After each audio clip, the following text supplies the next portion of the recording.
Good evening, everybody, and welcome to Cerritos College, home of the Cerritos Falcons. Tonight's ball game between the Cerritos Falcons and the Pasadena City College Lancers.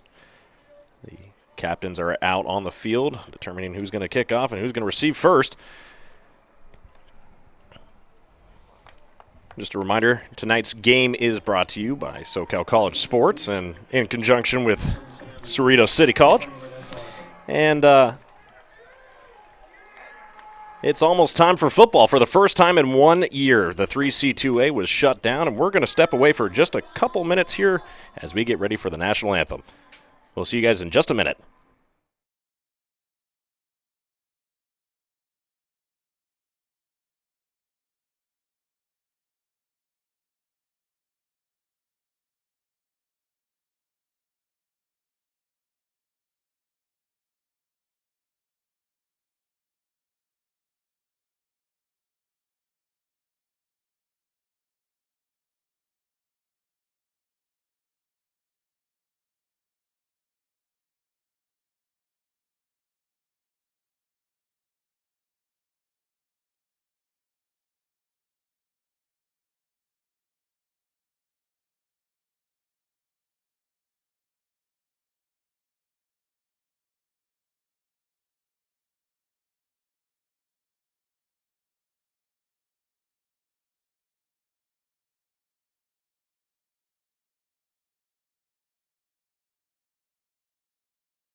Well, it's officially football time here at Cerritos College.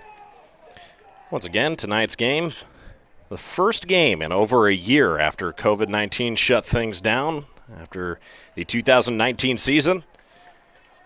A lot of things have changed, but football will remain the same, and we are excited to get back into the action. And Cerritos College is going to be running onto the field momentarily. Cerritos College head coach Dean Grossfeld will be under command for his what would be second season.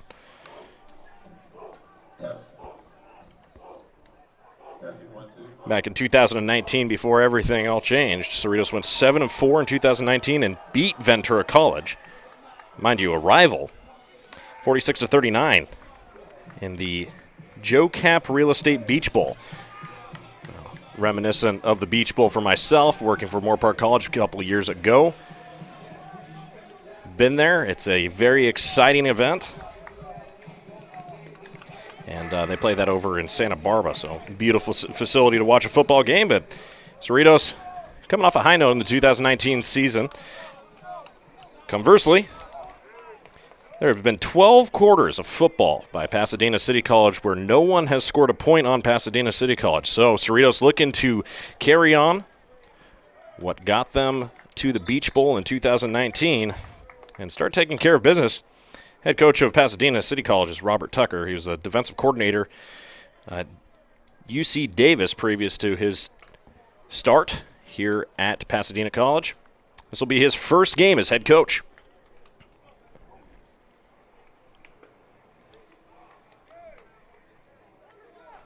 Special teams getting ready to go as we prepare to go underway here.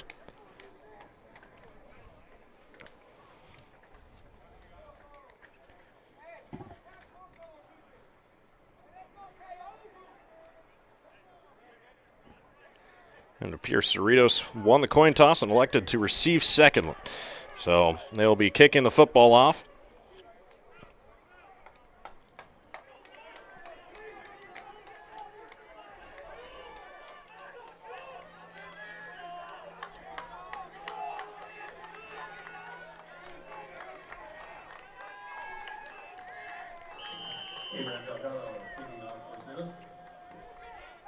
And Abraham Delgado ready to start things off here in 2021. Local time, 6:02 p.m., and it's fielded on the far side of the field around the 10. Picked up and brought down around the 20.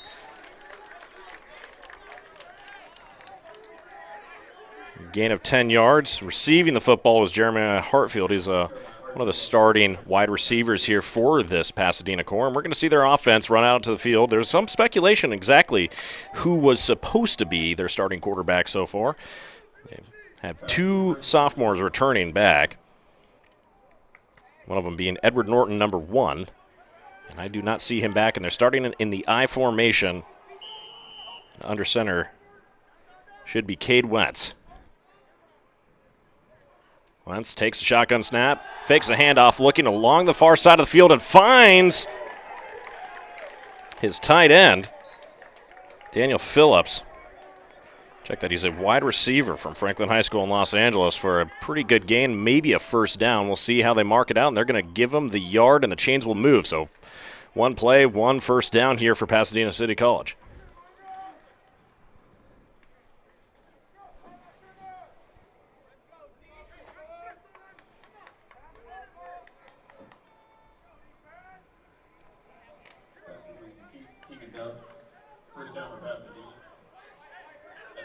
Out of the I formation again, single back. Check that pistol. Puts the running back in motion, fakes the handoff, looks for the quarterback keeper, and Cade is going to be brought down. Immediate pressure. There was a complete blitz on the left side of the line, or check that, the right side of the line. Looked to be number 57, Joshua Palu, who came straight on through. And it was.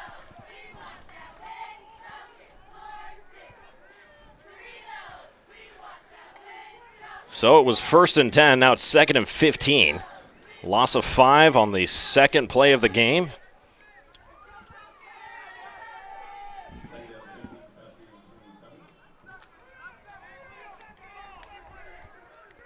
Out of the pistol once again. 3 receivers on the right, 1 on the left. Puts one of the receivers, slot receiver, in motion, and they go for the quarterback keeper again. He's got pressure, and he's going to be hit around the original line of scrimmage and finally brought down after a gain of 6. It'll be 3rd and 9. Trying to shoot right down in the middle, and you got to hand it off to them. Trust that their quarterback's going to be able to make something happen here. But 3rd and 9 will be the down and distance.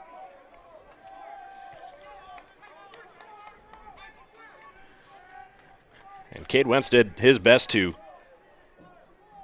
get the football forward, but now he's going to stand in the gun. Running back to his right, takes a snap. He has a 4x4 spread with receivers, and he throws the football while being brought down, and it's going to be incomplete, and that's going to be 4th down for Pasadena, and they'll be looking to bring the special teams back out on the field. Cerritos causes their first theoretical, not turnover, but it'll be the first change of hands here, and Cerritos will get their hand at the football.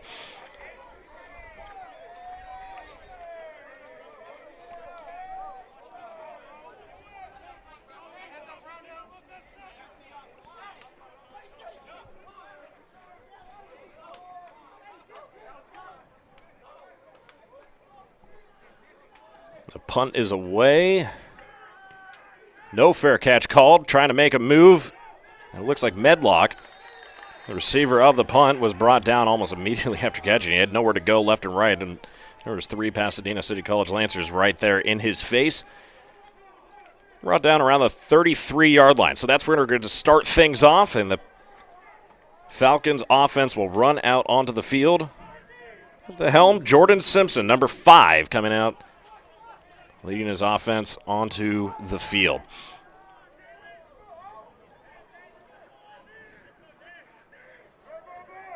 Running back to his left.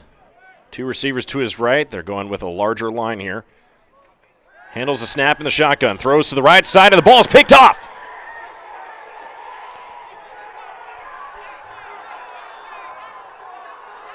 I'm trying to get an eye on exactly who picked off the football, but it was definitely the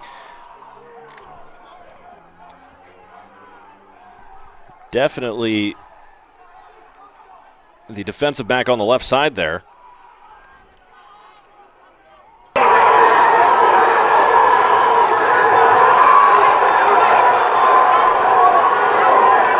Marked as a 23, but I don't have a 23 on my roster, so we have to go with unnamed player, and Pasadena comes back onto the field after intercepting the football, and they are in deep to the red zone.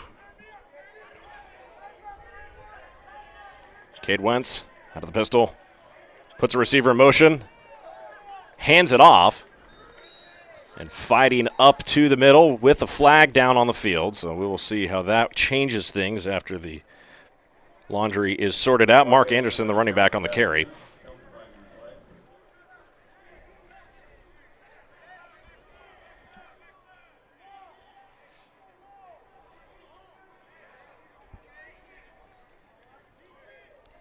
And this is going to back up Pasadena 5 yards. But it remains first down. Against Pasadena, 5-yard penalty. Still first down. First and goal from the 12-yard line.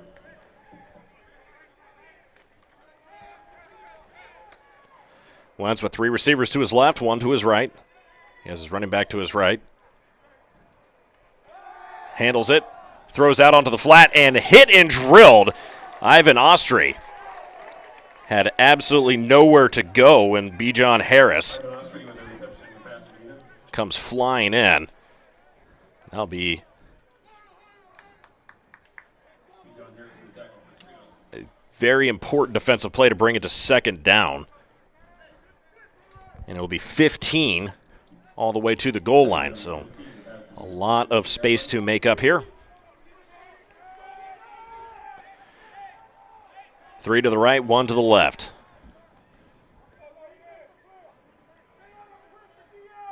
Justice running back to his left. Cade takes a snap, handles it, fires, and it's batted down at the line of scrimmage, but Cade is able to handle the football, and he brings it all the way down to the 3-yard line. So a 3rd and 3, or 3rd and goal from the 3-yard line will be where it stands, but that is an absolutely unbelievable turn of events there, for it to be batted down at the line of scrimmage and right back into the hands of the quarterback.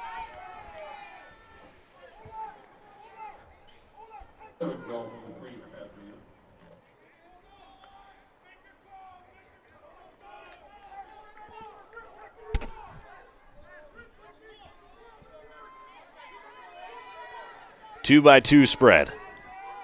Out of the gun, puts a slot receiver in motion. He's running along the right side, and he's going to be stopped and dropped around the 3-yard line. A great defensive play to pick him up and stop him at the line of scrimmage. Ivan Ostry, targeted receiver there in the backfield again, and we'll see if the field goal unit runs out, and it would appear to be the field goal unit.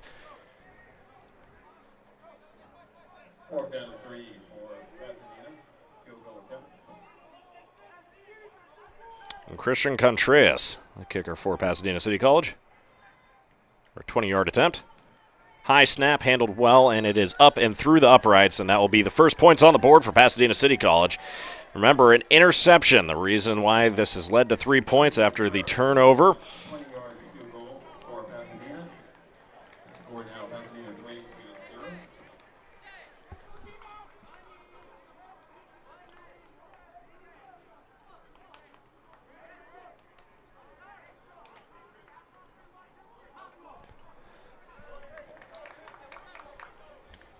3 points and on the doorstep the whole time. You have to commend Cerritos' defense for keeping them at bay there. That was a couple very scary moments. However, handled well, professionally, given the time off. Now back to receive the kick now for the Falcons.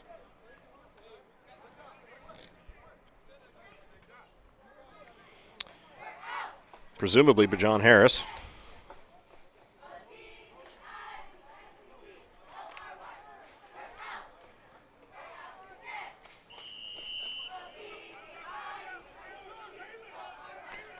It will be Bailey Torres. So we have Bijan to our near side and Bailey Torres to our far side.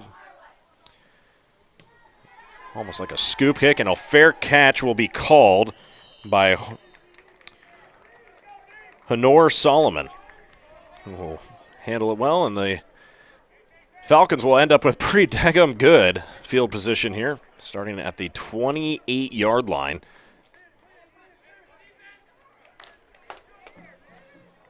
And for the second time tonight, we'll have Jordan Simpson lead his offense out on the field. One play and one interception. Two receivers to his right, one to his left. They have the tight end inside on the right side of the line, and they go for a handoff first play here, and a great run up the middle. Or excuse me, not up the middle. Good run along the right side of the field by Jelon Manning.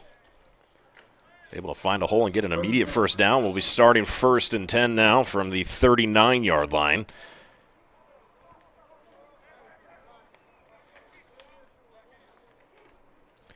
Hands it off again.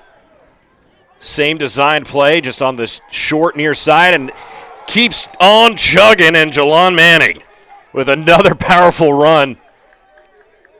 Give him 21 more yards in this first quarter.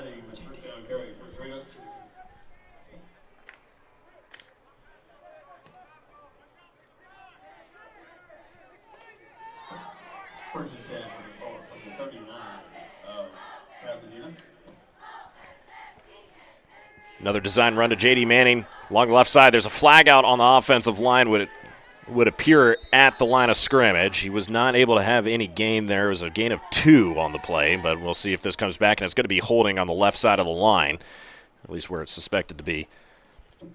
We'll go 1st and 20.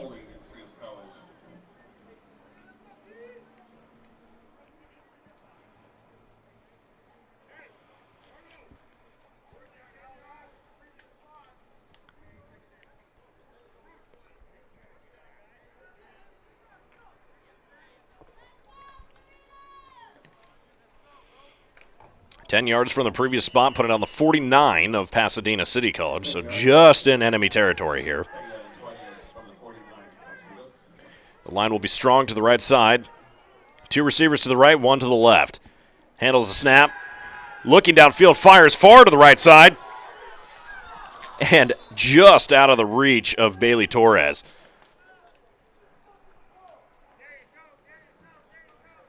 Make it 2nd and 20.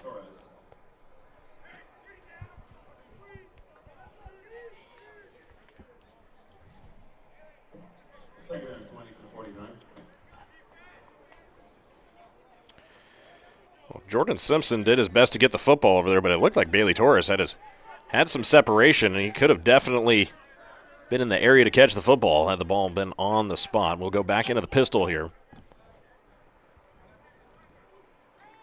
Fakes a handoff, and Simpson's running to the right, fires on the move, and intercepted again. Football was handled and intercepted.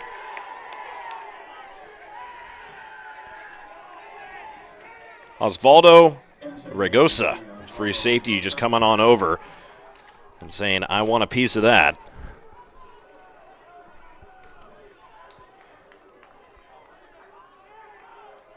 Knight fires on the move and intercepted again.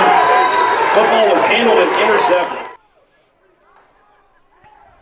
And Pasadena City College will get another possession on their own 30-yard line. So it'll be 1st and 10 from the 30. And back out onto the field for Pasadena is Cade Wentz. Fakes a handoff, throws over the middle, and a wide open Jeremiah Hartfield. Brought down after a gain of 20. And they're going no huddle. Now hurry up offense.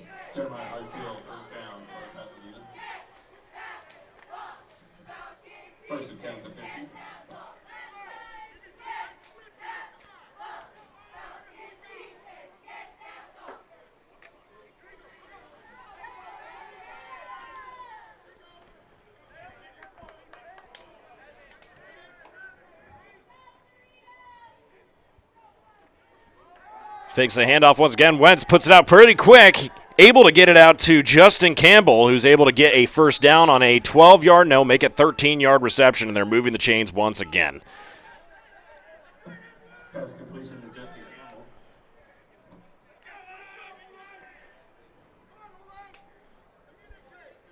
So 2 plays and 2 first downs here, and they are marching down the field onto the Falcon 37-yard line.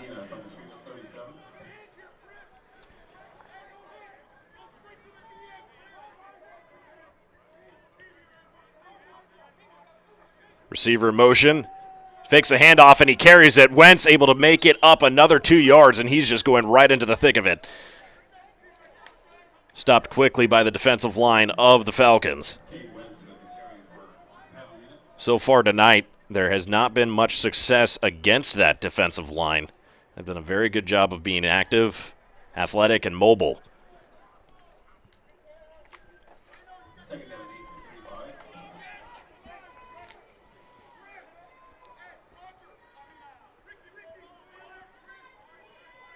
Once again, puts the receiver in motion, fakes a handoff, and he's looking to throw here, and he's going to be demolished there in the backfield, and that's going to be a massive loss. All the way back to the 43-yard line.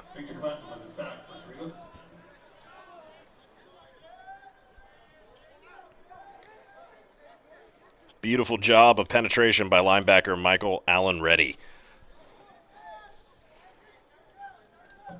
Third 16 for the 43.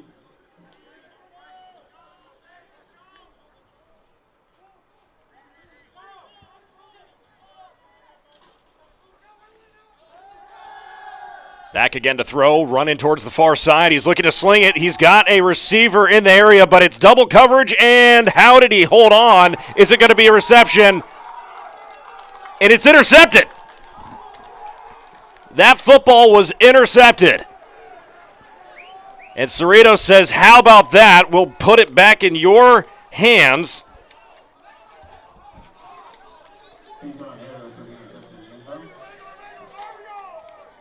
And it would appear that Pasadena has now turned the football over for the first time of the night. And B. John Harris comes away with the interception, and it will be turned right back over to the offense. And there will be a new quarterback at the helm here for Cerritos. And it will be Cade McConnell. Hands it off, and along the near side, nothing going on here. Devon Booth was the carrier of the football, lost 1 yard, and was kind of destined to go nowhere immediately when the defensive line of Pasadena had immediately gotten access to the backfield. Loss of 1, second down, 11 from the 19.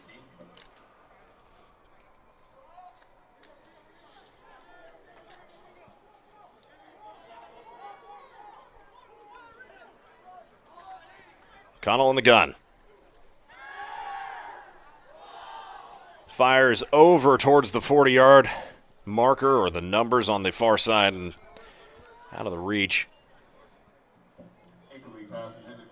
of DeJour Smith, who was the intended target. It's going to be third down and now 11, so a lot of room to make up, or the punting team will be running out onto the field.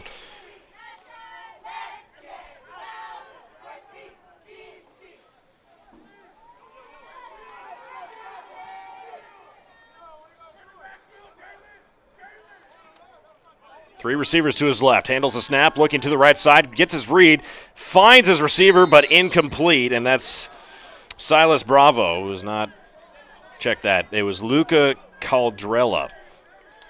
He's not able to handle the football, and it will be turned over to the punting unit, who's running out on the field now.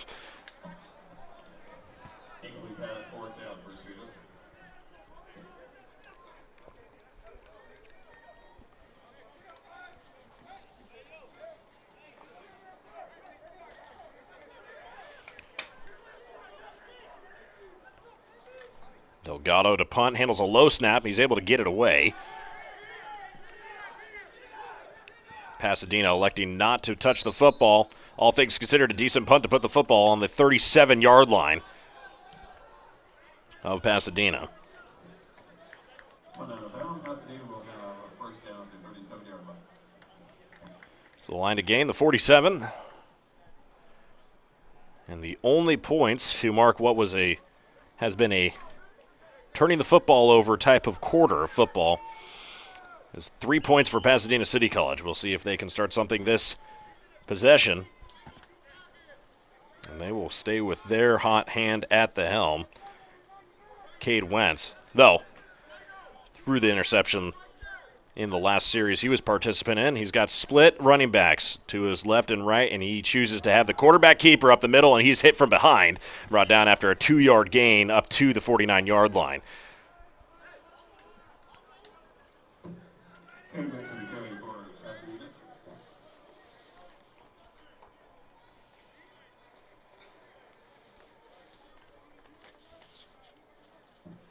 Second down and 6 for Pasadena.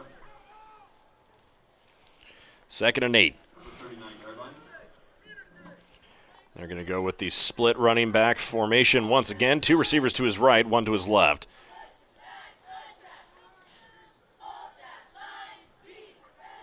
Handles the snap, fakes the handoff, looking for a quick throw, throws right into the middle of the formation. The defensive backs were not in anywhere there. There's no safety to pick up the football as it came out of Wentz's hands. Justin Campbell, the receiver on the play. It's a 1st down and 10 from the Falcons' 43-yard line.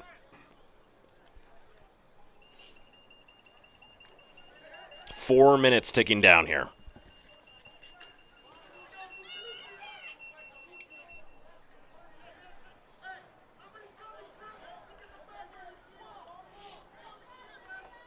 Wentz handles the snap, running out towards the far side, looking for a receiver on that side, and he has one open, but he was just overthrown. It was Jeremiah Hartfield who was available on that side. He had beaten the coverage, but the football was overthrown, and he was trying to make some magic there on the far side of the football, but tough to throw off balance.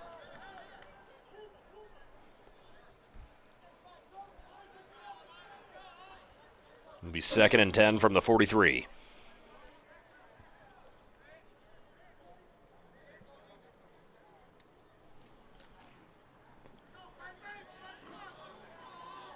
Back to the split running backs.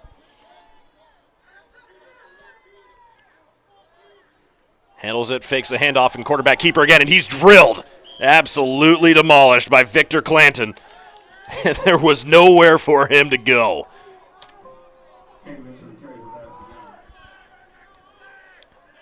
What a play. Only a loss of 2 yards, but 3rd down and 12 does not sound as nice as 3rd down and 10, even if that play went nowhere.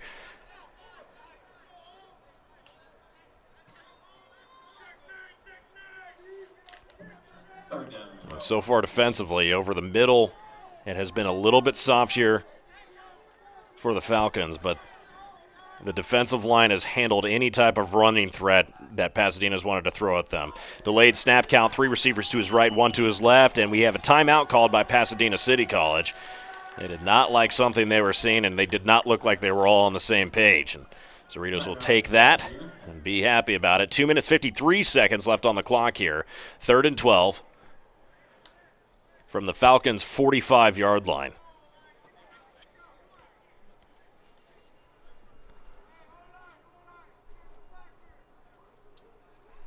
We'll go ahead and look at that sack one more time.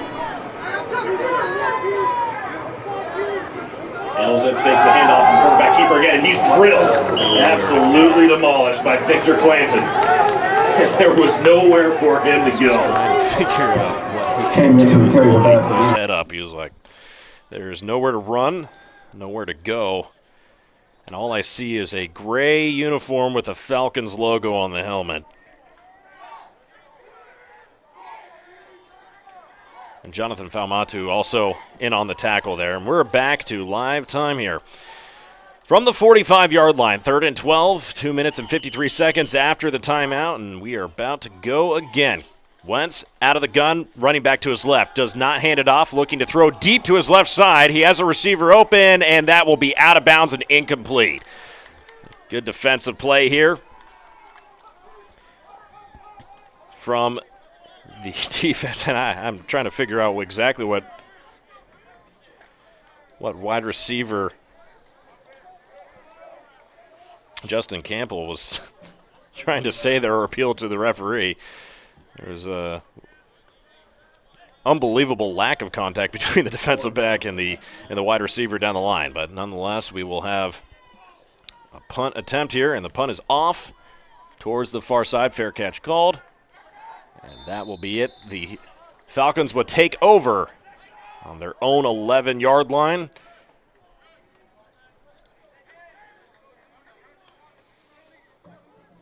Cerritos with the fair catch on the punt, the 11-yard line, first down and 10.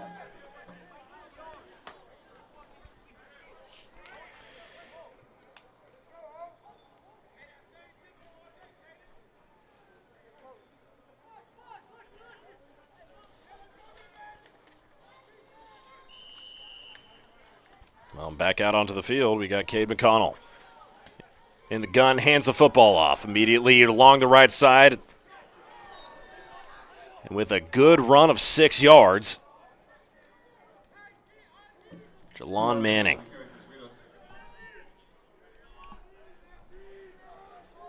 I've been advised it's J.D. Manning, is how he likes to be referred. So I will make a note and continue to call him accordingly. But J.D. Manning along that inside gap. Just to the near side and trying to work between that guard and tackle there. He's something that they're going to have to watch out for because Pasadena really hasn't had an answer for that running game. Fakes the handoff. J.D. not taking up the football, but a wide-open receiver. And Luca Cadrella gets hit and popped pretty good, but not after a first down, and a Falcons first down at the 29-yard line. Moving the football up, and it will be 1st and 10 with 1:48 left to go in the quarter, so time to continue to move the football is absolutely there. And we will have a bunched formation on the left side and another tight receiver on the right, and they look to hand it off, and J.D. takes the football again. He's up along the left side, and he's able to fight for more yards. And they'll say the football was down after a gain of 7. J.D. Manning just churning up them yards. He will come off after that run, but he's been a very, very useful asset for this offense so far tonight. I would love to see his halftime stats once they're brought up to us, but it's already impressive given the numbers. A 15, a 20-yard, and then 6 and a 7. I mean, keep adding them up. Connell handles the shotgun snap, looking downfield. He has time, throws over the middle, and almost hits Stadan along the middle.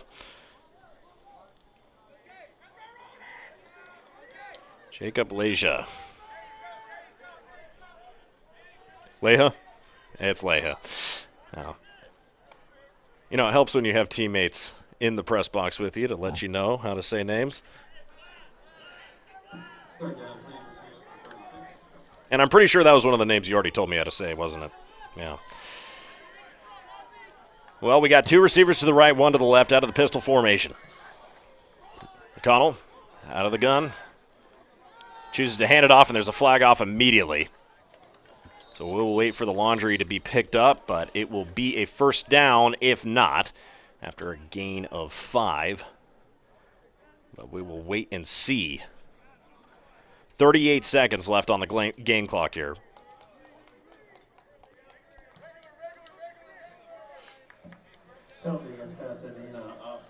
Well, it was an offsides call. That's why the flag came out immediately. And it will be a first down regardless, but they'll decline the penalty and take the yards. 1st and 10 here from the 41 of the Falcons. Split back formation. We got 1 receiver up on the top left and 1 near side. Handles the snap and immediately hands it off. And nowhere was there to run. Running back was Armando Guardo.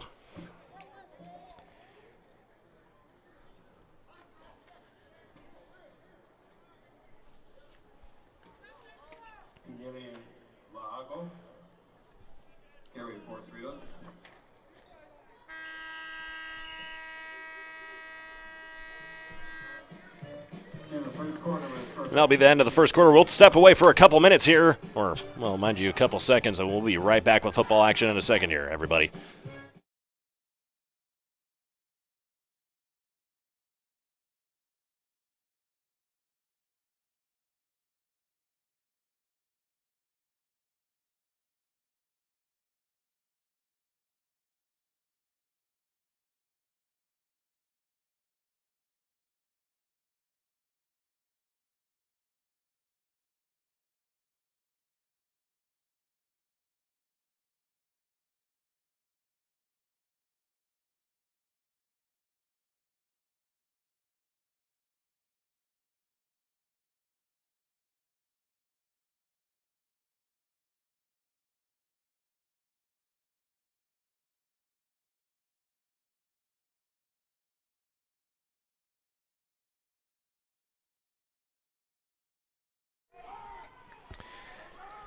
And we're back here after a momentary pause for the chains to be switched around, and the Falcons will be going the other way.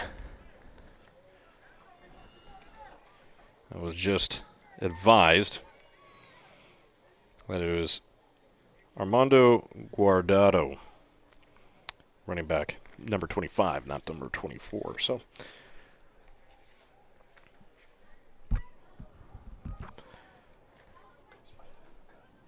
and he goes by Puka, he said. All right, well, there we go. 25.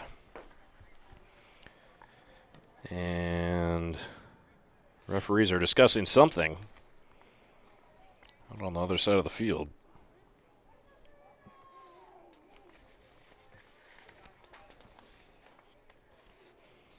Head coach Robert Tucker not happy about something, but sorted out by the referees, and we'll get underway here for the end. Well, the last quarter of football before halftime. So second quarter, here we go. Cade McConnell out of the gun, hands it off, and along the outside,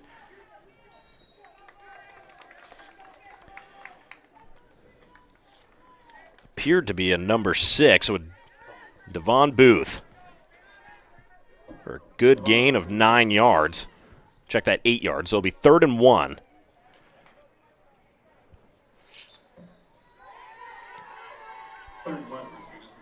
Third and 1, and the Falcons are in no man's land on the 50-yard line. 1 yard to go for first down. Definitely have had the running power to make it happen tonight. Out of the gun, running back to his right, hands it off.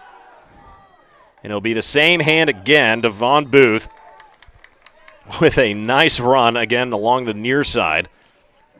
Just shooting over, slowly gaining yards as he was able to cut his way across the field. And they'll take over on the Lancer 43-yard line.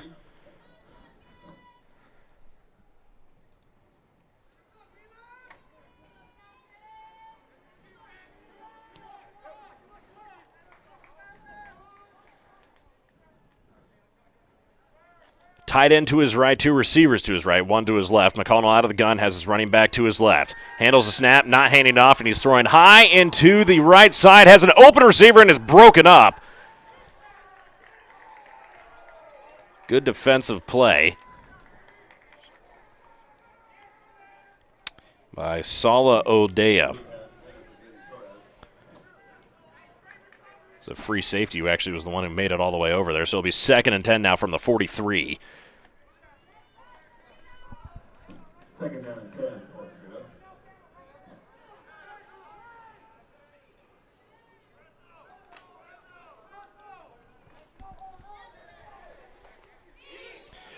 With a split bat formation, 1 receiver on each side. Out of the gun, does not choose to hand it off, and he's running to the right side, trying to hit his running back. That was J.D. Manning, but he was hit as he was trying to handle the football, and that will be incomplete. So 3rd and 10. We'll see what they choose to dial up here on 3rd down and long. 13:39. 3rd down and 10. On the game clock here.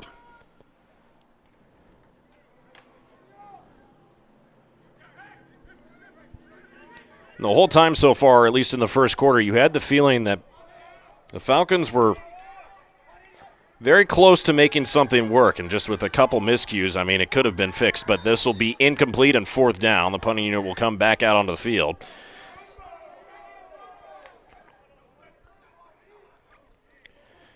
And another change of possession coming our way with 13:34 on the game clock.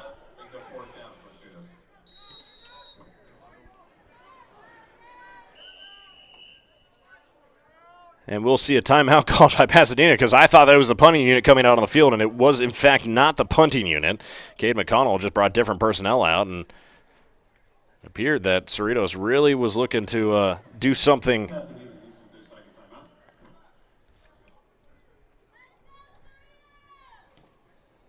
It is one of those weird parts of the field where a change of possession may not necessarily be the thing you want to do on 4th and long, but we will see how they discuss things, and it looks like they're talking it over, and the same personnel are staying on the field here for 4th down.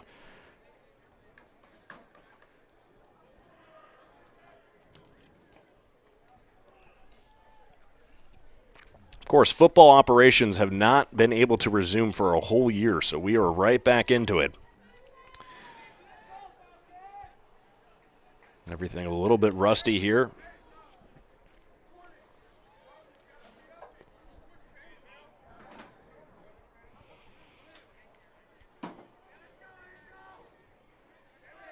Well, Pasadena has now had a chance to think it over, and they are going to go for it on 4th down.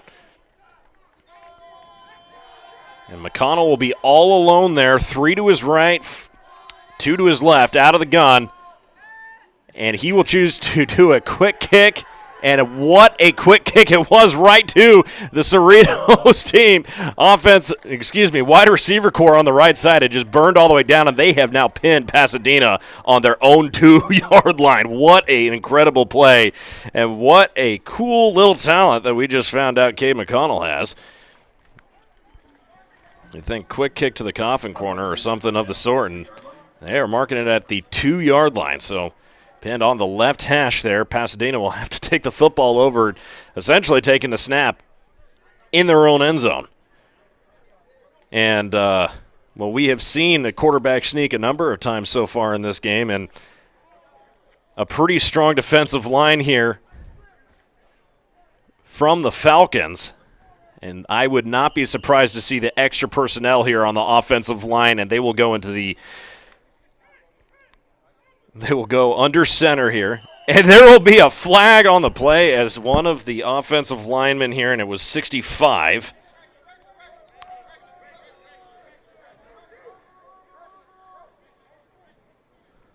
What appeared to be 65.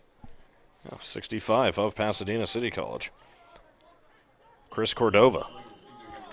He's listed as a center. It was not the center, though, and he was playing a right guard.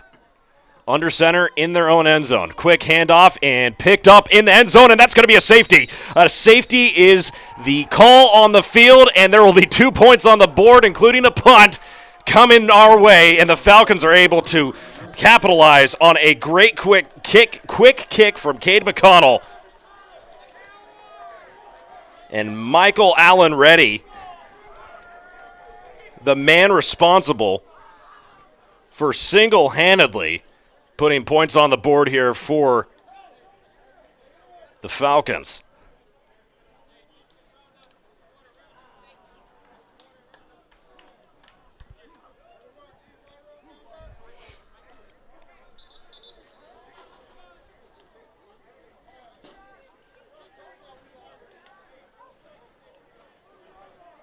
And talk about seizing the moment. Like we were saying earlier, is at any moment it's felt like Cerritos has had the opportunity to take the upper hand here. It's just a matter of getting a couple small things worked out. And Pasadena will be kicking the football off from their own 20-yard line after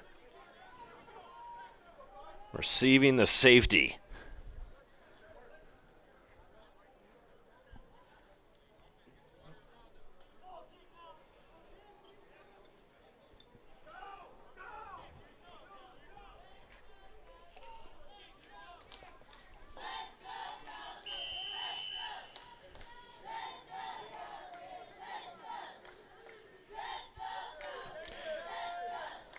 Well, a short kick, and the man who causes safety,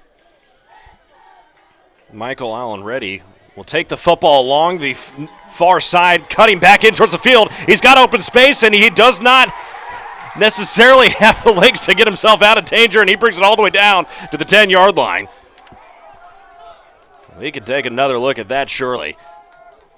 Take the football along the far side, cutting back in towards the field. He's got open space, and he does not necessarily have the legs to get himself out of danger, and he brings of moving the football. Under pressure and absolutely cold as ice. There was no hesitation whatsoever. He got the ball and he ran. Bunch formation on the left side. Cade McConnell. Out of the gun. Hands it off immediately. J.D. Manning.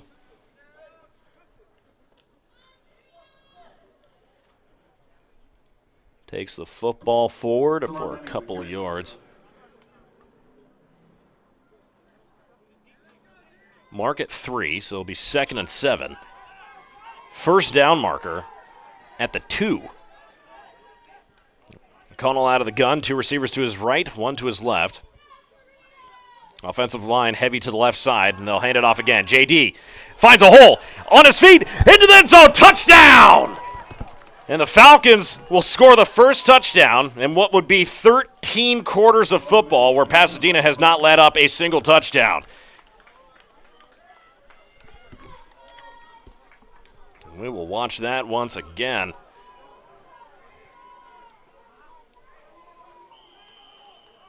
As he goes into the end zone.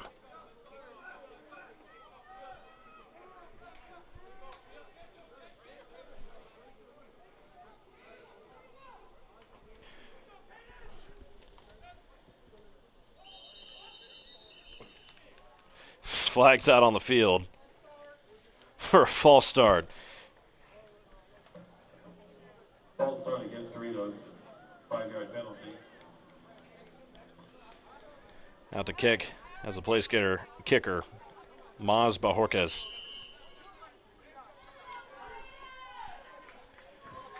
Trying to tag one extra on. It'll be a little more insurance here. Handle was good, almost blocked, and no good to the right. So the score will remain 8-3. It's a picture that the 2 scores in the game so far here for Cerritos. A touchdown with 6 and a safety with 2. Pasadena City College will be out to receive in just a moment. We got 12:24 left here in the first half. And Cerritos looking like the offense that we thought they should be, and they are.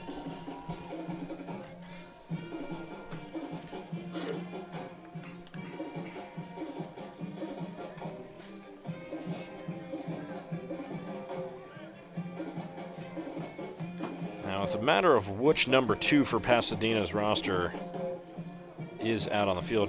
Check that. It's Jeremiah Hartfield to the left. Trying to get a number on the man to the right. Check that. It would be our left, but it's the right on the football field. So on the near side, Hartfield, man to take the football, running towards the near side, able to find a hole and cuts back towards the middle where he's pile-drived by Tristan Ibar. Linebacker working on special teams here for the Falcons, and the Lancers will take over on the 30-yard line. So a pretty decent return here for the Lancers. I've heard from internal sources over there at Pasadena City College that there isn't just one quarterback. They got 2, and we will see the second quarterback in their quarterback locker room. It'll be Edward Norton under helm here for Pasadena City College. 2 receivers to the left, 1 to the right, split back formation. Handles the snap and chooses the quarterback keeper. Stiff arms one and is hit and brought down by a number of Falcons there as he tries to move towards the far side. No gain on the play, and he's brought down right at the line of scrimmage. Good defensive play. The defensive line tonight for Cerritos has been absolutely solid. Where the football's marked, it might have even been a loss of a half a yard. Though I'm not sure if they will actually count that as a half yard, but that's where it was placed down, not back at the line of scrimmage, that's for sure. One receiver in motion, chooses to take the snap and keep it on the run. Throwing on the run over the middle of the field and intercepted! Oh my goodness! What an unbelievable play by Cody Coleman, who comes running out of nowhere. The ball is tipped, and that is why you do not throw into the middle of the field on the run. You do not have the vision, and he was not capable of finding an open receiver there. We'll watch it one more time. See, he comes back, runs out towards the outside, and he's right-handed, mind you, or throws it left-handed, tipped off and picked up. Beautiful play defensively. I mean, that's how you just continue to hold your coverage. Don't break out. Don't try to do anything fancy. Watching the quarterback come out of his pocket. He was covered by the defensive line, and the safeties were able to work together to achieve the goal of an interception, and what a beautiful job. That's just a total team maneuver there. Fires to the near side, and McConnell throws to Bailey Torres, and there's a flag out on the field. We will watch what that flag was. A personal foul for sure.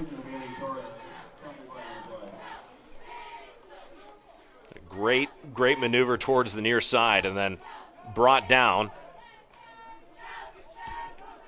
And running over was DeJour Smith, who really was just trying to defend his teammate from getting hit after the play was over. So we'll watch the penalty now, and they're going to say personal foul. It's going to be a 15-yard penalty from the spot of the foul. Now, it was not a first down initially, so that's going to bring it all the way back to the 39-yard line of the Falcons.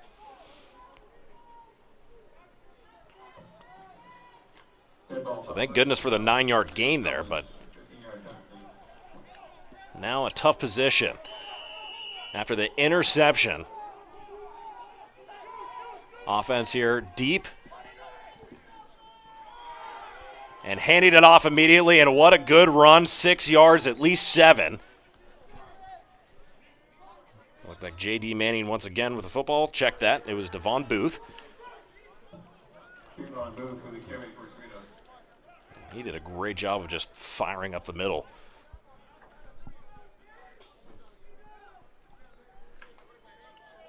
Third down and 8. Not impossible here from the Falcons offense. Out of the gun, McConnell. Running back to his right, they choose for protection, throws, and has a receiver open, and it was the man who caused the penalty, and he just made up for it big time. DeJour Smith with a great grab there on the near side. DeJour Smith with the first down reception for Cerritos. You watch him just cut inside. What a great little move there. Just find that open space, and McConnell hit him right in stride. I mean, just what a great job. Under center here, McConnell. The lone back behind him. Handles it. 3-step drop, and he goes. Bounces off the defensive back, and that good catch and gain from Luca Caldrella. Gain of 7, so it'll be 2nd and 3 here. We have 9:45 on the game clock.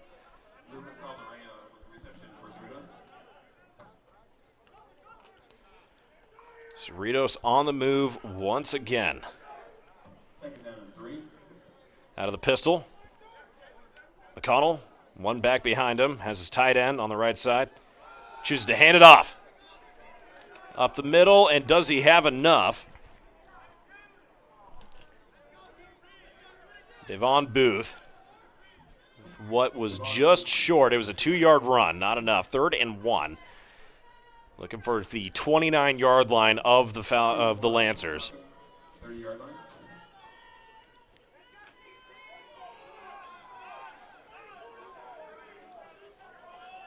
And they'll have a strong side of the offensive line to the right side. That's where the tight end is lined up. 2 receivers to his left, 1 to his right. McConnell out of the gun. Hands it off again. Devon able to pick up a yard and then some. Devon Booth, it looks like a gain of 2, so a first down and move them chains down to the 28-yard line. Cerritos moving again. Devon Booth with the first down carry for Cerritos. And this is the offense that we thought we were going to see.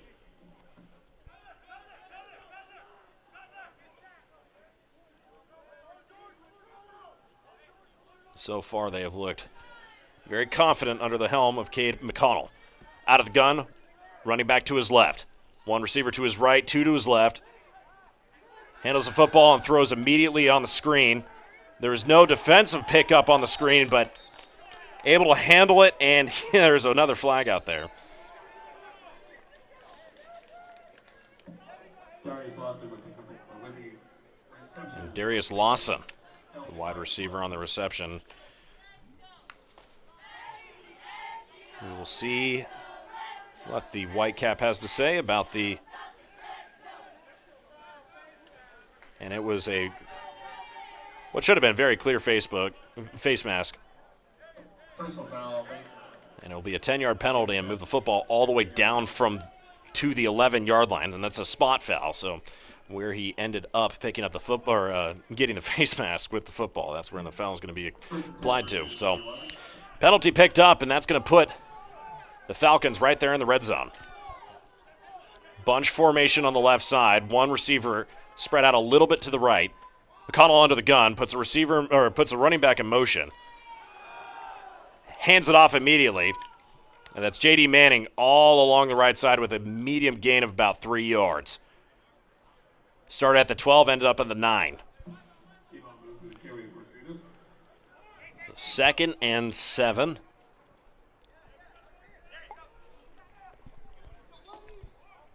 .7:35 here on the game clock. And time is ticking away as Cerritos looks like they are threatening again.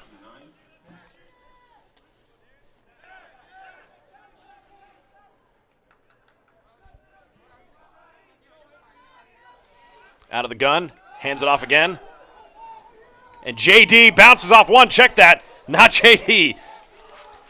That is Devon Booth all the way down to the 1-yard line. And boy, do I want to see that again. That bounce was just gnarly along the near side. Handles the football and just boom, continues to chug forward, and that's what you want from your running back. A man who's just going to stand up and knock the dude out in front of him, and he did just that. And we are here on the 2. And the referees are going to call a timeout on Pasadena here.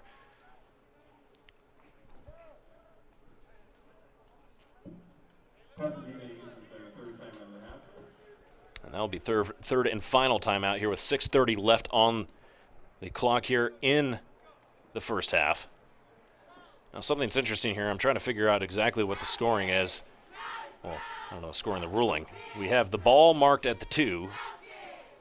The first down marker at the 2, unless that's a 1.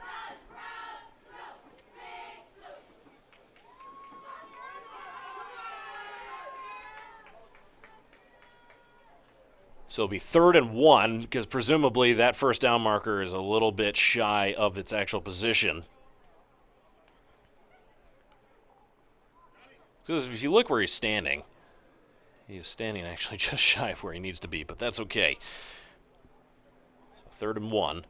From the 2, this is most definitely 4-down territory. I don't think you'll be seeing the quick kick from the quarterback in this situation.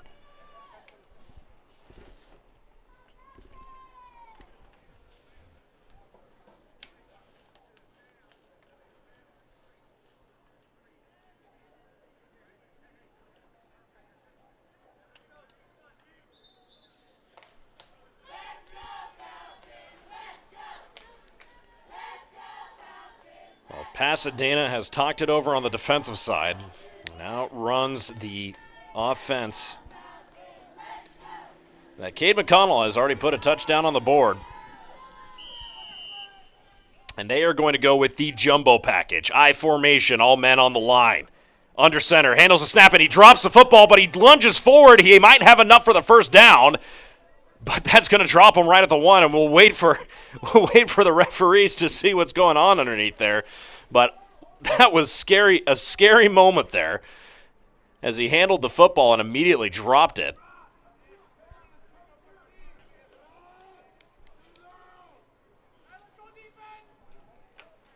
Well, the clock will continue to run. It's 1st and goal from the 1-yard line, and we'll have the jumbo package come out again. I formation, McConnell under the gun, tight end moving, hands it off, and into the end zone, and another touchdown here.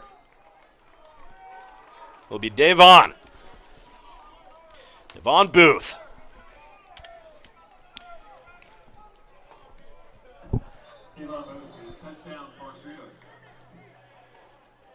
Well, it's touchdown Falcons. The score will go to 14-3, and we'll see if they bring out the place kicker again. We have an injured Falcon out on the field, number 77, Joseph Perez.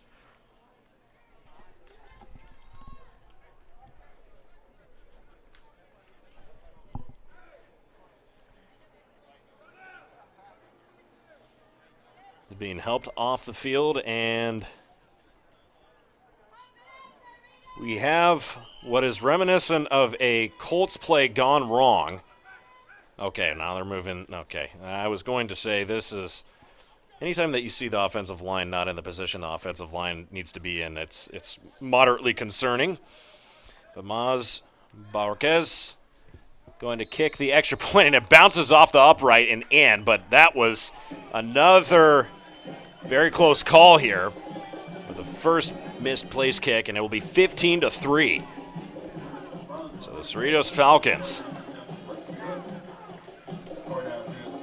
bringing in a very effective offense, and it looks like they have a good plan going forward here against Pasadena's defense. That is to say the least. The sun's starting to set here on the Golden State. Ocean breeze flowing in, though we're a little bit inland. You can feel it here in the stadium, and we're about a mile up in the air up here on the second floor of the press box. But beautiful facility here from Cerritos College, and we're happy to bring Falcons football to you. As the score is 15-3 with 5:55 headed into the end of this first half, and we will be underway once again. Picking up the football, Justin Campbell, and he's up along the right side, and he is knocked out around the 27. We'll see where the eventual marker is placed. But a lot of life here on the sideline for the Falcons, and Pasadena needing to reel off some sort of positive plays here to get some energy back. And they will be moving back to their original starting quarterback, and that's Cade Wentz, who will be running back under the helm. Along the right hash, it's the 27-yard line, 5:49 here to go, 15-3. One receiver to the right, and they go with a stacked offensive line here. And they're strong to the left, two receivers to the left side. Fakes the handoff, Wentz throwing along the near side, and hand fighting, but no flag out. Intended receiver was Wheeler Smith, who was not able to get to the football, but all is fair in the world of defensive backs and wide receivers.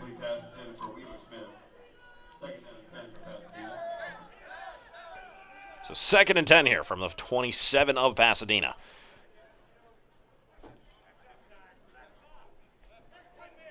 And this Cerritos defense, despite giving up the field goal after an interception, really can't not be blamed for the actual field goal attempt that was made by Pasadena. The defense has been excellent tonight. Two receivers on the left, two on the right. Near side receiver in motion, handles the ball. It's Wheeler Smith again, and he's given another shot to run up, and he gets 4, maybe 5 yards along the far side. He was demolished on the outside. Just brought out of bounds, and good coverage by the defensive unit. It was like every gray uniform in the immediate area was running after him.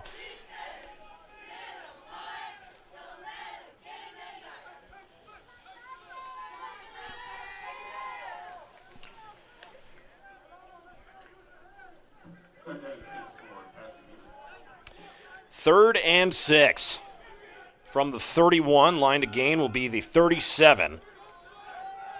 Wentz handles the snap, fires, and hits Smith again. Smith able to hold on, and he's got the first down. He's able to come open along that near side. So, positive play here for Pasadena at the 39-yard line of the Falcons. First down will be just shy of the 50-yard line at the 49 of Pasadena.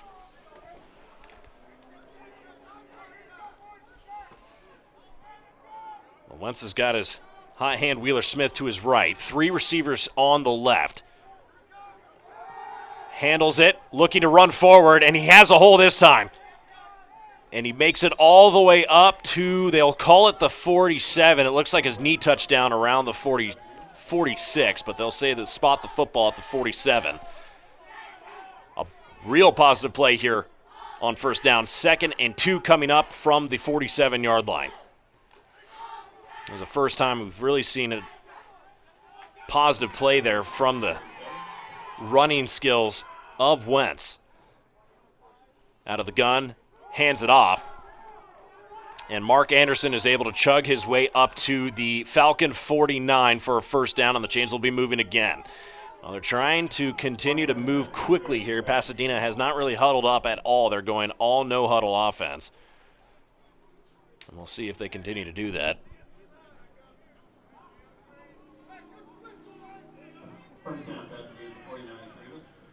Well, they'll go into like a half huddle there. But on the move quickly, probably getting a series of plays here. 2 on each side in the pistol formation. Wentz puts a receiver in motion, hands it off. Anderson up along the left side, and he's found a hole and a big one at that. And all the way down to the 26-yard line and a first down way into Falcons territory. And Anderson has figured something out. Their running back is now working with some sort of efficacy, and it's been targeted towards that left side of the offensive line, or defensive line. 3:05 left in the half.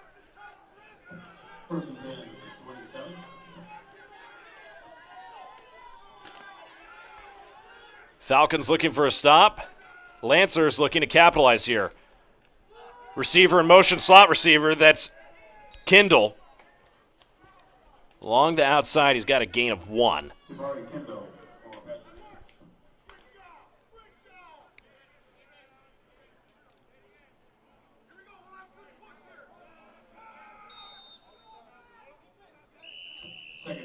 And we will see our first timeout called with 2 minutes and 34 seconds on the clock here from Cerritos College. Cerritos calls their first timeout. Give their defense a chance to breathe, recollect.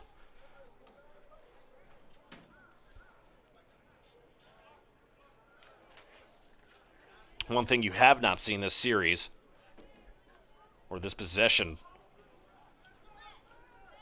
from Pasadena, is that they've been kind of reluctant to throw the football, except for the first series of this possession. The throwing of the football has been for short gain, if anything, but they've been able to move the football on the ground very well.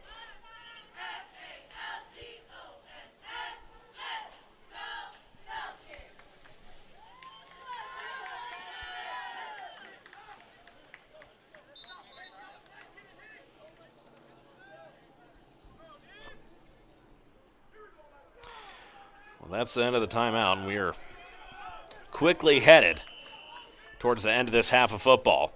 Again, the score is 15-3 with 2:34 left in the game. We got 21 on the play clock. Out of the pistol, 2 receivers to the right, 2 to the left. In motion, Wentz, and it's a reverse, and there's a flag out on the field. The runner with the football is Justin Campbell, and he's making his way all the way along to the right side. He would have a first down if it's not stopped by the flag, and you can imagine there might be a hold there on the left side. Yeah, and this one is coming back, and we'll see if we can pick it up on replay here. Oh, yeah. Oh, yeah. You'll notice it right there on the left side. We can play it one more time. Watch the left offensive lineman, number 66 there, just completely turn around because he got blown up on the coverage. Was not able to hold any part of that defensive front down, and the only reason why he wasn't able to get to the guy on the reverse was because Francisco Guerrero was, well, giving him a bear hug from behind. Wentz, under pressure, able to get the football off, and it's picked up by Mark Anderson, the running back who had come up the middle. And you guys are not seeing what just happened, but that is a mistake on this there broadcaster's side of things, so I apologize there, but you can hear about it. What happened was that Wentz dropped back, was immediately under pressure, and was able to dump the football off to his running back, Mark Anderson, who was in the middle and not able to pick up a block. He picked up the football and was able to run up the field a little bit. And now it will be third and what looks like 13 or 12. Fakes the handoff again. Wentz up the middle, fires, and oh my goodness, what a defensive play. In on the coverage was Omari Okeke. And what a great job of breaking up what would have been a very, very nice pass laced in there along the middle of the hash there. You see Wentz drop back, and Okeke just comes in and keeps his hands involved. And Jeremiah Hartfield was doing his best to get his hands on the football. And it's fourth down, and the offense will stay out there. They are looking for a touchdown. Wow, 4th and 12. Or fourth and 13. Wentz running for his life. Coming towards the near side. Dumps the football off across the middle of the field. It's intercepted. Intercepted. Coming along towards the 25. And it looks like the Falcons have their third interception of the night. And the man with the football. Well, let me get the replay of that really quick before I go ahead and try to tell you what just happened.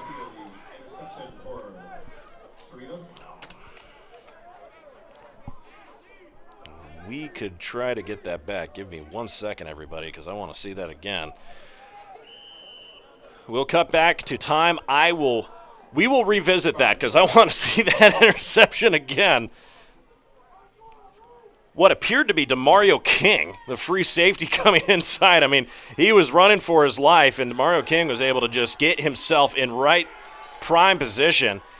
And it would appear that Cade McConnell has a complete reception along the right side, the far side of the field.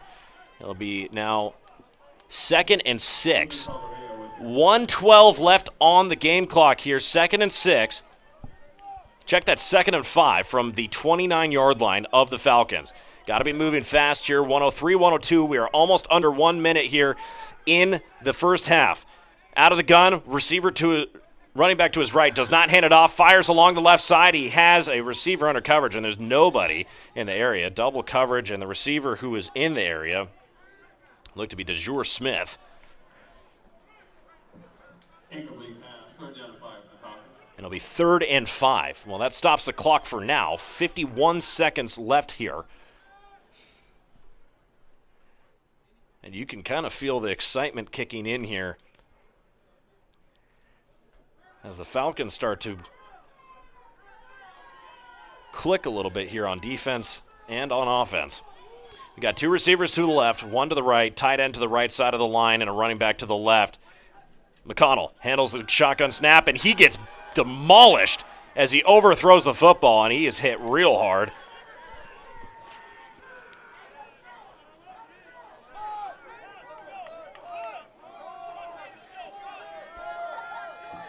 As Osvaldo Riagosa was the one to lay the hit on McConnell. And you'll see the punting unit come out. It's an incomplete pass with 46 seconds left on the clock. McConnell shaken up a little bit, but he walked off on his own power, jogged off.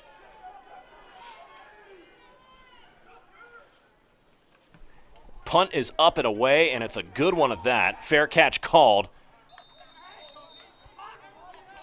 A little contact after the catch. And Jeremiah Hartfield, the wide receiver, the man back for the punt. 39 seconds are what stands between Pasadena and halftime. And you have to imagine that there's a lot of things that they could be thinking about here. But they do not have any timeouts going into the half. And remember, Cerritos kicked off to start this game. They'll be receiving the football at the half. So this will be the last possession that Pasadena has for considerably a while here.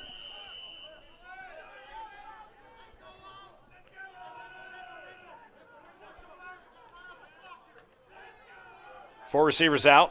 Hartfield in motion. Wentz throws on the move, and he's able to hit his wide-open receiver, Wheeler Smith, and he's been the target that he's been throwing to tonight. And that's a first down. The clock will stop until the ball is placed on the ground at the 42-yard line of the Lancers. Lancers now working no-huddle offense. They're going to be working as fast as possible. Clock is now going, 23 seconds ticking down, 27 on the game clock. The snap is away. Wentz running through the middle. Almost up to the line of scrimmage. He's going to choose to keep it. Runs across midfield, and he is going to juke and dodge his way all the way down to the 40-yard line of Cerritos. The clock will stop with 9 seconds on the board. That's not what you wanted, but there's a flag away. And the helmet of starting quarterback, Wheeler Smith, is off. Presumably, he needs to sit out for a single play. We'll see exactly how that plays out.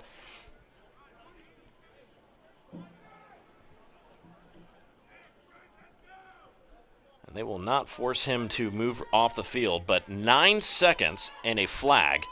It's a defensive penalty. Penalty on the play.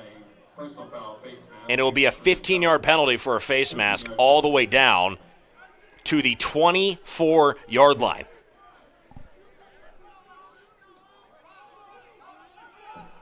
They do not have a timeout. The football is down. So the play clock is running. They might be able to get 2 out of this if they play it right, but they're going to have to throw the football here. There's no way they can move the ball on the ground. So you have to think that Smith is going to be trying to throw this football. 3 receivers to his left, 1 to his right. Rolling out to his left side. He's out of the pocket. Trying to throw on the run. Get his receiver out of bounds, and it is 3 seconds remaining. The clock is stopped, and that is a gain of basically nothing. 1 yard on the play down to the 23-yard line.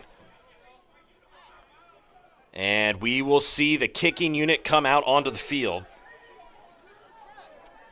Christian Contreras will be out for his second field goal of the night, and this one will be from 40. Last one was from 20, so make it double the distance. Good hold, good snap, and that is lack of power, and it is short, no good. And we will go into the half. Cerritos defense holds strong and is able to hold off anything that Pasadena wanted to throw to them in that last possession. We will come back with the kickoff in the second half, and I'll have some halftime stats for you guys. And we will see you in a little bit. Cerritos College Falcons 15, Pasadena Lancers 3, and Cerritos will be receiving the kickoff after this. And we will see you in just a couple moments, everybody.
Welcome back, everybody. We are headed into the third quarter.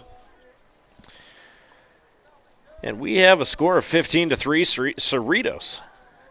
Going to be taking the kickoff here in the second half. And, wow, what a first half we had.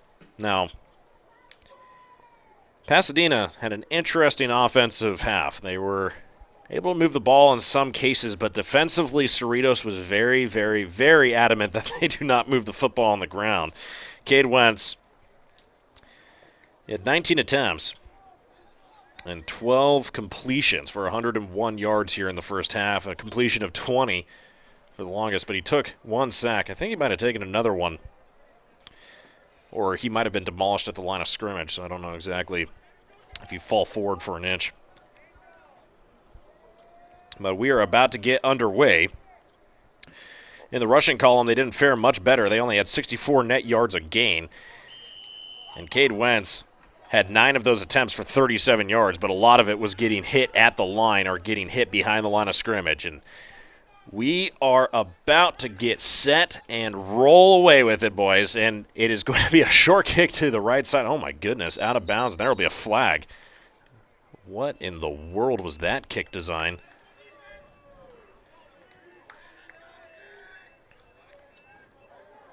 A lot of questions to be asked about Christian Contreras' decision there.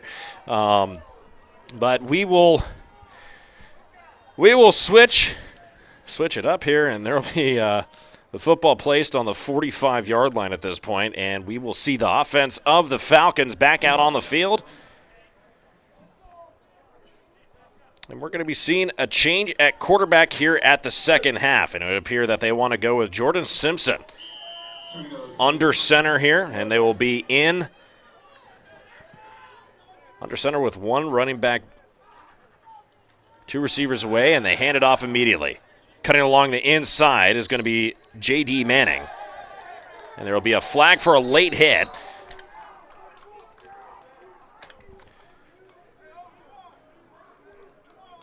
We will see the late hit right here. Watch as he comes out and, okay, steps out of bounds. And, oh, okay. Well, don't make it too easy on the referees here.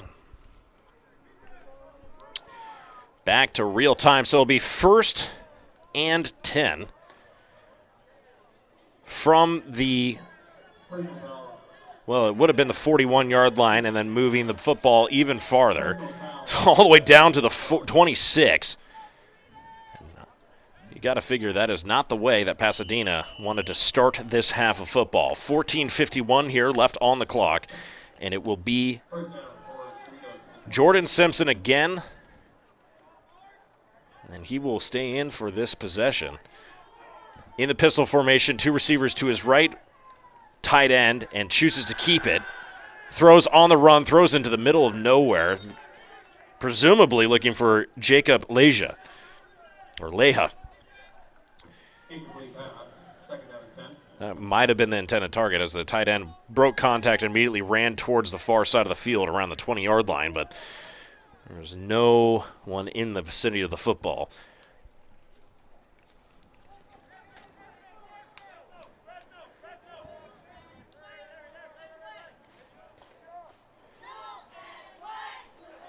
Luca Caldrella along the near side. A little bit of a sloppy snap, but hands it off to J.D. Manning, who's able to get it all the way up to the 20-yard line. A good gain. Looks to be of 6, maybe 7 yards. We'll see how they mark it out. First down all the way up to the 16-yard line. It stopped on the 20. So it'll be 3rd and 4 coming up here, right on the edge of the red zone. Jordan Simpson will be out of the gun with a running back to his left, 1 receiver to the near side, 2 to his right. And they'll have the added man on the end of the line there on the right side. Strong offensive line to the right. Handles the snap, fakes the handoff, and dropped. Bailey Torres, intended receiver, and he had the first down had he just held onto the football. And it bounced right off of his chest pad. He will walk back to the sideline, but it does not look like the punting or the kicking unit is coming out, and they're going to stay with Jordan Simpson.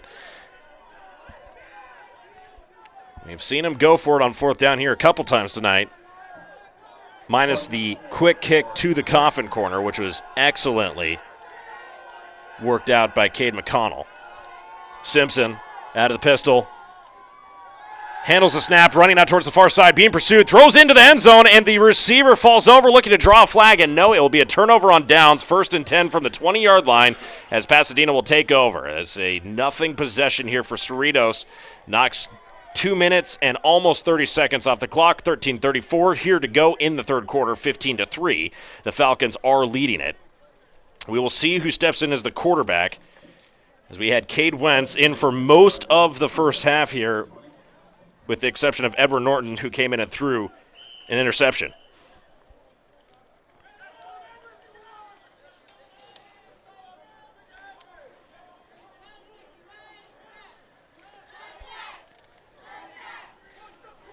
And it will be Cade Wentz. Puts a receiver in motion, looking for an extra block. He's got a lot of pressure, and he's brought down. Another sack for the defense of Cerritos. And a great job of forcing penetration. That offensive line was just very stiff in their footwork and did not really maneuver around. I'm going to say that was Malik Skiffer, who is the man to bring most of the penetration there. We can run back to the replay for just a moment. It looks like Pasadena's taking their time to give their quarterback a breather. Watch the inside of that line collapse. And what an excellent job there on the outside. I'm sorry, it was number 13, Logan Applewhite, who just demolished Wentz. And we're going to have a false start penalty. It looks like. We'll see. Yep, false start called on the offensive line. And that will bring the football back 5 yards, so they are going backwards in a hurry, second and astronomically long. We're looking at 22 at this point. It'll be placed on the 8-yard line, and Cerritos may be thinking about sniffing out another safety. We will see what the defense wants to do here, but 2nd and 22, backed up close to your own end zone. 3 receivers to his left, 1 to the near side. Running back to his left, we got a 5-man front of the offensive line. Low snap, Wentz running for his life along the outside, fires on the move, and almost intercepted once again, and he threw into over-top coverage. Coming in was DeMario King, and he was the man who was just flying in from the top. We can watch that one more time. Running for his life, and he fires, and yep, it was DeMario King who just came flying over the top of any wide receiver in the area, and he was throwing at 2 white jerseys, but 3rd and 22.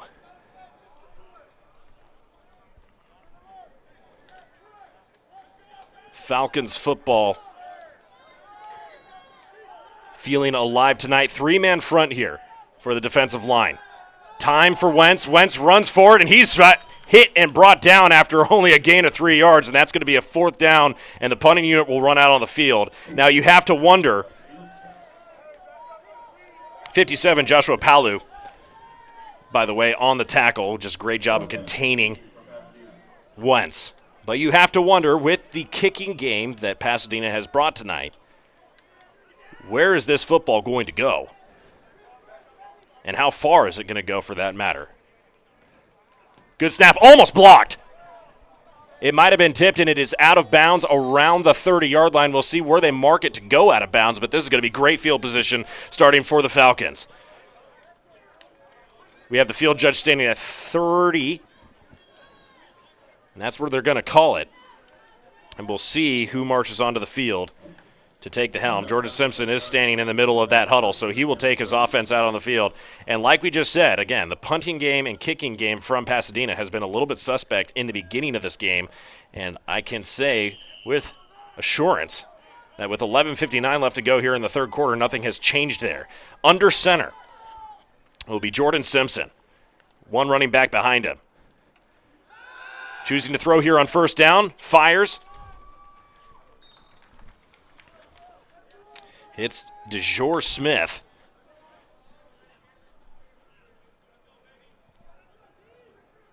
DeJour Smith with the reception for Cerritos.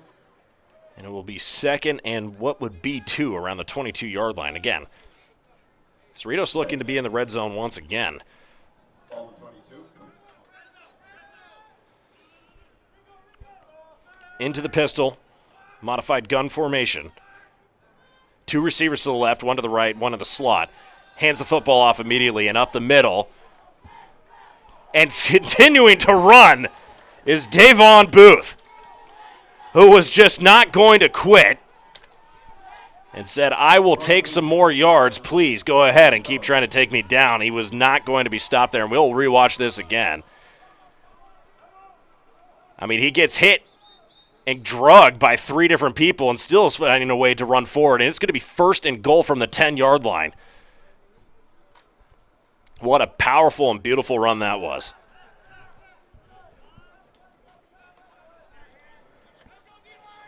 Well, Jordan Simpson on the doorstep here in the red zone. Puts a receiver in motion, and it's going to be a toss.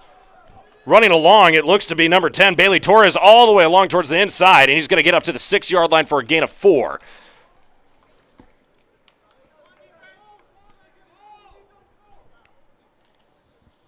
Bailey Torres with the carry for Cerritos.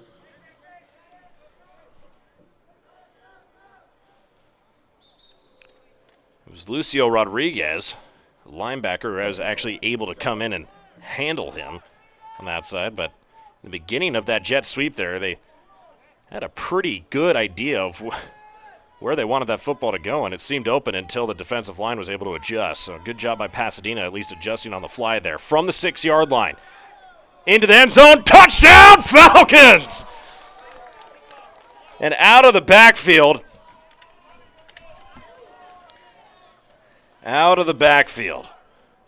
Davon Booth comes in and catches his first touchdown of the night. We'll watch this one more time. Easy money from Jordan Simpson. And that will make the Falcons 21 points, barring the extra point.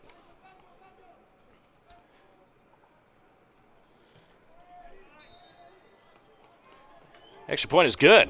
Majorcas able to convert on the extra point, 22-3. And another great possession by the Falcons, as Pasadena has not really been able to find an answer for the offensive coordination here. You really have to think about all the time that everybody's taken off here in the last year. There is going to be an adjustment period. Most of these teams only played 1 preseason game. Maybe had a couple scrimmages and inter squads, and only a couple times to really feel what it feels like to get hit. And it's exciting to walk out on that field the first time in a long time, and you can most assuredly know that these guys are excited to be here no matter what the circumstance. But 9:54 here to go in the third quarter. 22-3 is the score, and we will be off and running here with the football. Long kick fielded around the 5-yard line. And running up is Miles Anderson. And there is a dog pile and there is a fight on the field. Well, we'll see how that oriented itself. So far, no laundry out on the field yet, but we will see.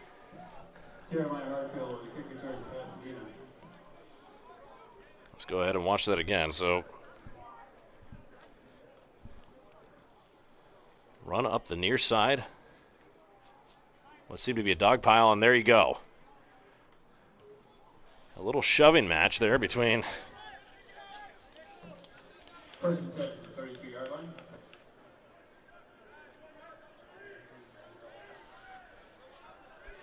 Well, we'll remain unnamed because we're not going to be a snitch here.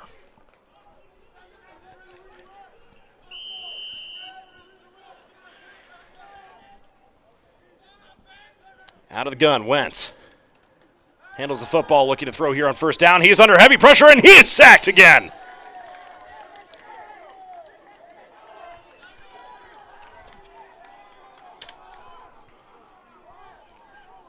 And there is serious questions to be had about the offensive line right now, as you just see ultimate breakdown along the middle and the right side of that offensive line. Leading the charge here for the Falcons, Terrence Simmons Jr. Second 21 for Pasadena. Or Terrence Simon.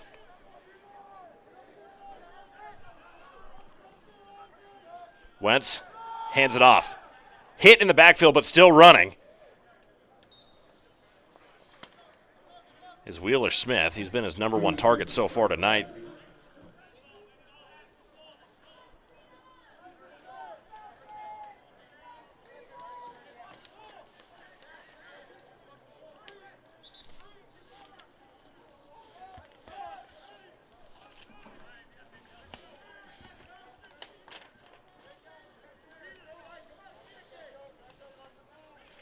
And it will be 3rd and long.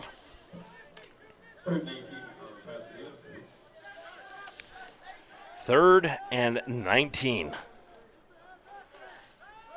Wentz rolling out to the near side, looking for the quarterback keeper, and he's going to be hit and brought down. No gain on the play. And he looks like he's looking for any opportunity to throw the football, but there is just nothing out there, and the defensive backs and safeties are doing their job. And presumably the linebackers are just sitting there in middle coverage going, well, do you want to run out or not? And the defensive line says, we're not going to let him do that.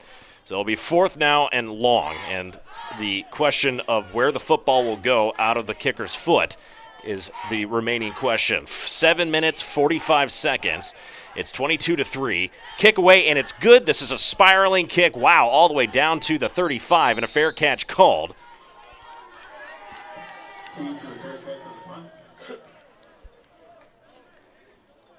I think it's Omari Okiki to receive the punt there.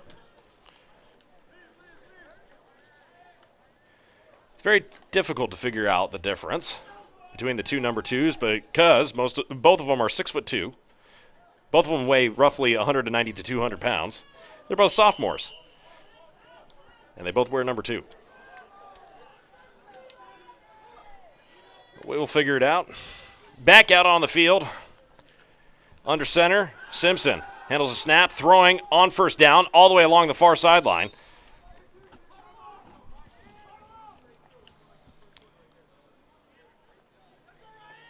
DeJour Smith continuing to rack up yards today. DeJour Smith with the reception for Cerritos.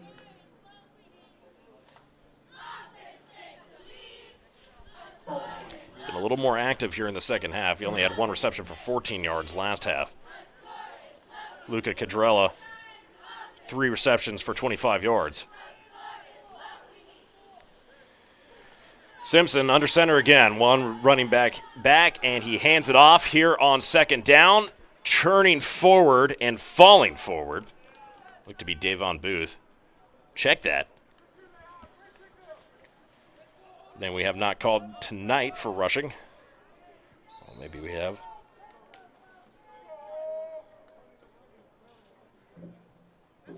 Pinelli Lago. That'll be his 3rd carry of the night, so enough to get the 1st down and enough to charge forward. 1st down and 10 from the 47-yard line. And a false start here for the Falcons. Got 6 minutes and 30 seconds roughly. 6:33 to be exact. Be 1st and 15 from the 42-yard line. Line to gang will be the 43 of the Lancers. Illegal procedure against Cerritos, 5-yard penalty. Still 1st down.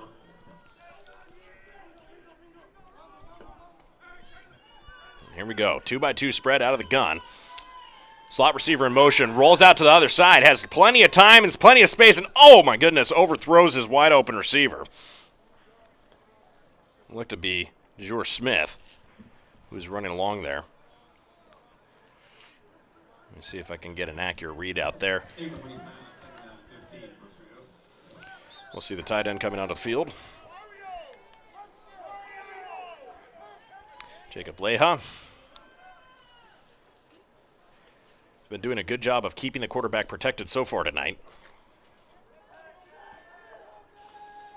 Neither Cade McConnell nor Jordan Simpson has been sacked. Heavy set offensive line, 2 receivers out, and you have a running back, and there's going to be a whistle for another false start potentially here, or is it a timeout?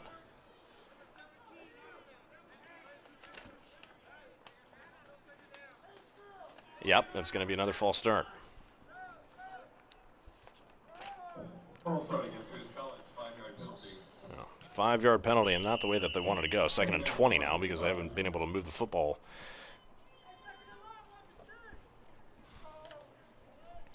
Under 6 minutes here. Here in Cerritos. Simpson out of the gun, has his running back to his left. Fires to his running back. Makes a great move outside, and he is brought down eventually after a gain of 12. Right onto the 50, no, check that, 49-yard line.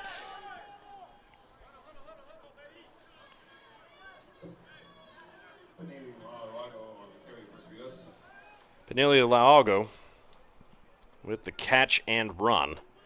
Enough to put them in 3rd and 8, so not a bad position to be in here. They can convert 8 yards, has been doing it all night long, and there'll be a timeout called. We'll see who called it.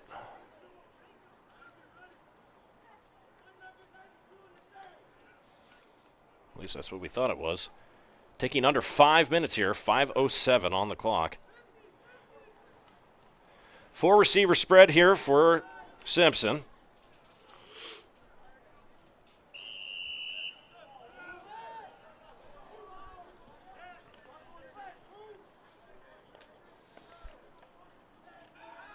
Fakes a handoff, but then eventually gets it down. Lot of running room here for Laogo, and we're going to definitely rewatch that. Absolutely trucks any defensive player in his way from Pasadena. This is just an absolute monstrous run here. We got to watch this one more time. That's got the sideline absolutely fired up, and I imagine if you guys were here watching this with me, boom, trucks him, and gosh dang. Eventually coming in on the coverage here defensively was Justin Campbell, supposedly playing defense now for Pasadena, but goodness gracious. That is how you run a football. Hand it off again, Laogo, up the middle, continue to run, and he churns out what looks to be another first down, and they are moving the chains again. Line judge says good to go, and gosh darn it. I mean, that is how you move a football. That's a couple solid runs, and the sideline and offensive coordination of the Falcons is absolutely ecstatic with those couple runs there. I mean, talk about just having no fear, running right into someone and saying, I'm going to take you down. I don't care. Out of the gun with the tight end on the left side here in the slot. Running back directly behind him. Simpson hands the football off. It's J.D. Manning.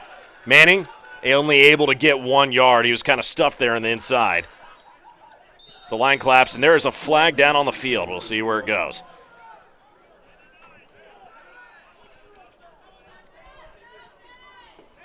We'll wait for the call from the white hat.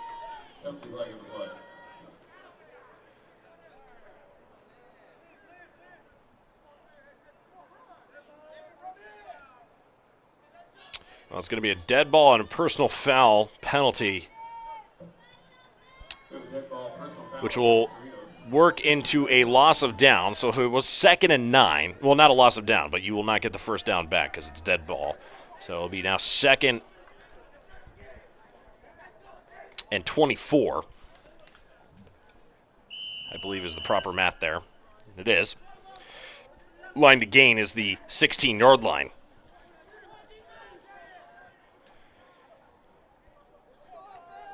Jordan Simpson saying, I don't care. We can move the football 10 yards every time we snap the football. It's just a matter of not committing a penalty. Four receiver spread, two on the left, two on the right, running back to the left of Simpson. Simpson handles the shotgun snap, looking downfield, stays in the pocket, able to throw, has time, and he has a wide open receiver, but not in time, was unable to get to the football.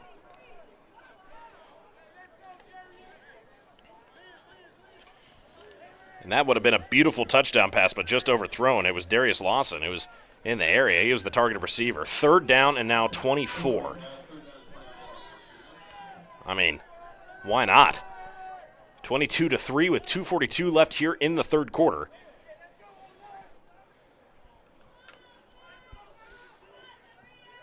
And presumably a very fired up sideline here from Cerritos. Pasadena, on the other hand, having some questions to answer here if they want to get back into the game here in the third quarter. Fakes a throw, goes for the handoff, and Lago looking for a penalty as he was hit a little bit late there on the end of that play. Let's see if we can catch it with the replay here. We can rewatch this over.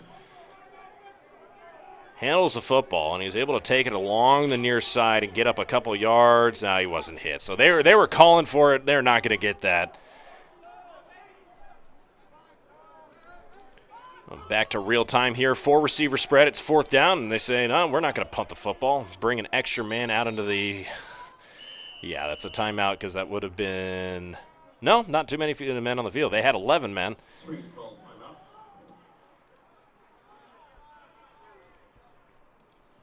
They would have had 10. Running onto the field late there was Bailey Torres.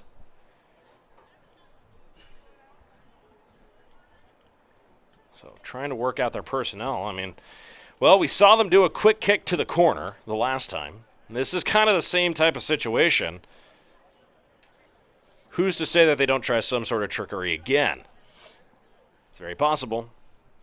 Very possible.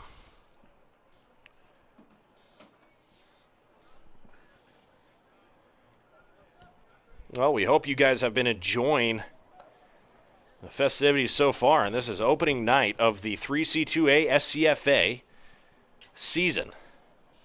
It is exciting for those of you who follow junior college football, or those of you who are new fans or have been fans for a year, as we have taken a year off because of the COVID pandemic. We're tired of hearing about it, and we want to play football, so that's what we're doing here. Third quarter, 2 minutes and 20 seconds, 22-3. Falcons ahead of the Lancers. And they will have a three-receiver spread to the right side, two-receiver spread to the left. Simpson looking to throw here. Has space on the right side, and he's got a lot of space in front of him, chooses to keep it. He's going to be running towards the right side, hurdles one player, and he's brought down and knocked down, should I say, around the 20. It's going to be a turnover or downs, but you gotta respect the effort there. I mean, he tried to hurdle a player and keep going if he wasn't just tapped in the air, but takes a football and does what he can with it. I mean, coverage broke down. There was really nowhere to throw. He looks for his reads. He had a shot along the right side, but it wouldn't have been enough to get the first down. He goes, you know what, I'm going to take it. Looks up, gets hit once, and is not able to go anywhere. He had 4 yards to go for the first down, but you got to respect the effort. And the offense of the Pasadena Lancers are going to run back out onto the field, looking to make a little bit of a change here, and they will. They have a new quarterback out on the field, and it's the same one we saw who threw the interception in the first half. It's Edward Norton looking to change things. Out of the pistol, 2 receivers to his left, 2 to his right, 1 in motion. Hands the football off first play, and a break of a tackle and a gain of 3 to 4 yards. We will see who gets up.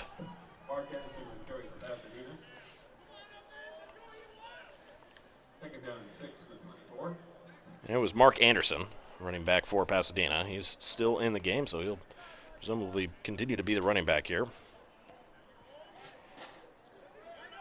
Not to be confused with linebacker Miles Anderson. Mark Anderson behind the quarterback in the pistol. Norton handles a snap. No, he keeps it. Quarterback keeper tries to run out, and he is hit along the far side, outside of the hash by the numbers, around the 25-yard line.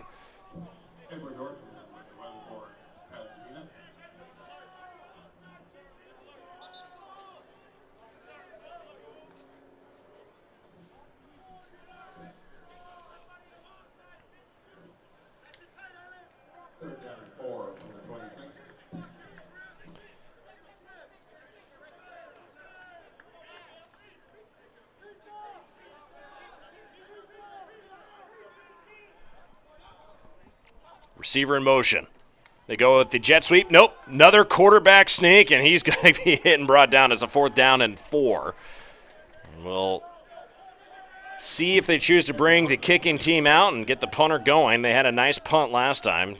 Yielded pretty good yardage, and Cerritos was at that time unable to convert it really to any points, but they were able to march down the field minus the personal foul penalty, dead ball. That really stifled the march down the field.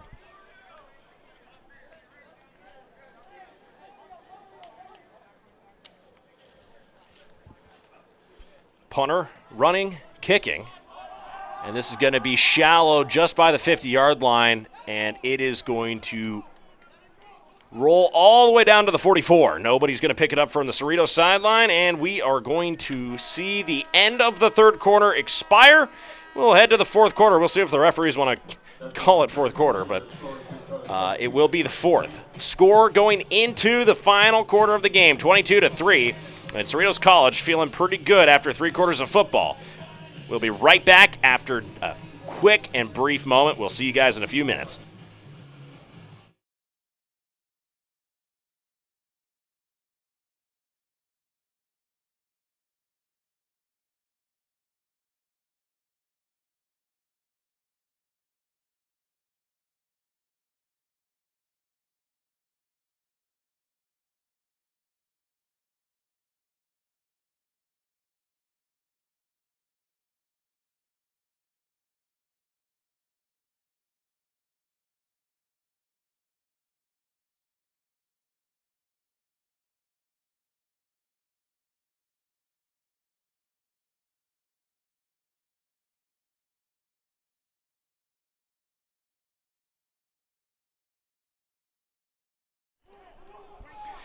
Well, and enjoying the festivities here, the cheerleaders of Cerritos College putting on a show down here on the sideline. And it would appear to be McConnell back into the game, fires and hits his tight end for another big play and a 1st down, but here comes a flag, and it looks like a late hit. We will see what's going on here. We have a couple players down. Let's sort some stuff out here really quick. Receiver on the play was Jacob Leha.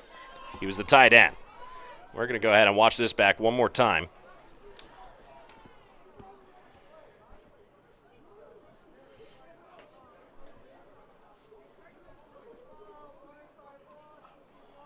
Fires on the run, Leha.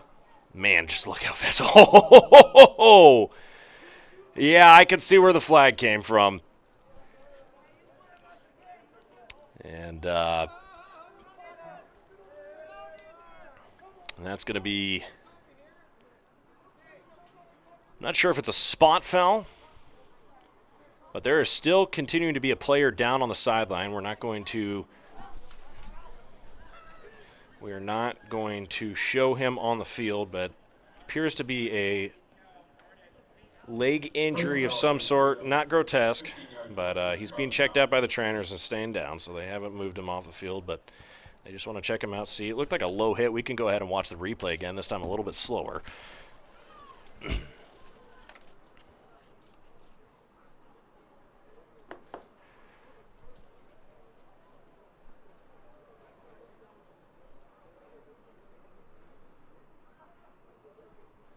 So you're going to watch the penalty here, and that's what they'll probably call a blindside hit. And then a low hit on Leha, who avoids it, spins, makes a beautiful move, and then a low hit again on Leha to knock him out. And presumably that is where we get, oh, well, there's the cramp. You can see it. I think he's cramping out. That's what that looks like.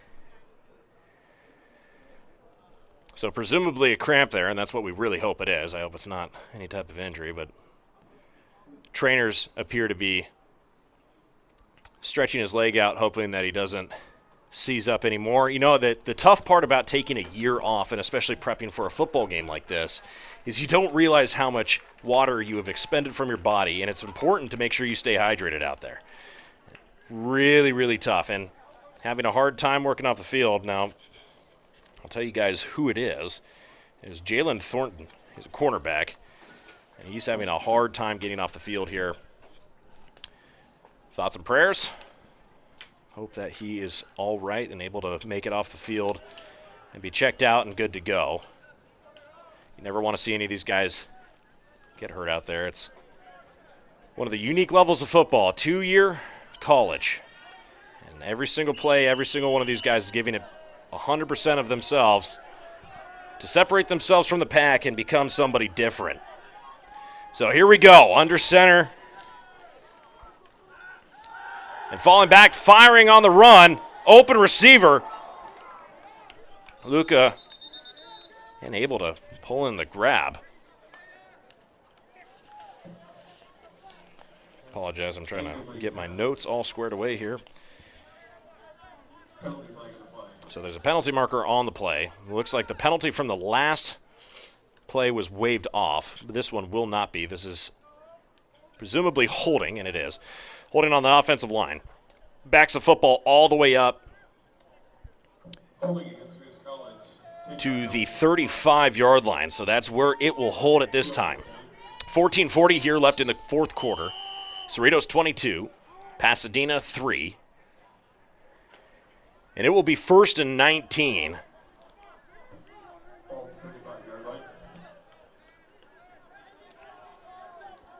We will be underway.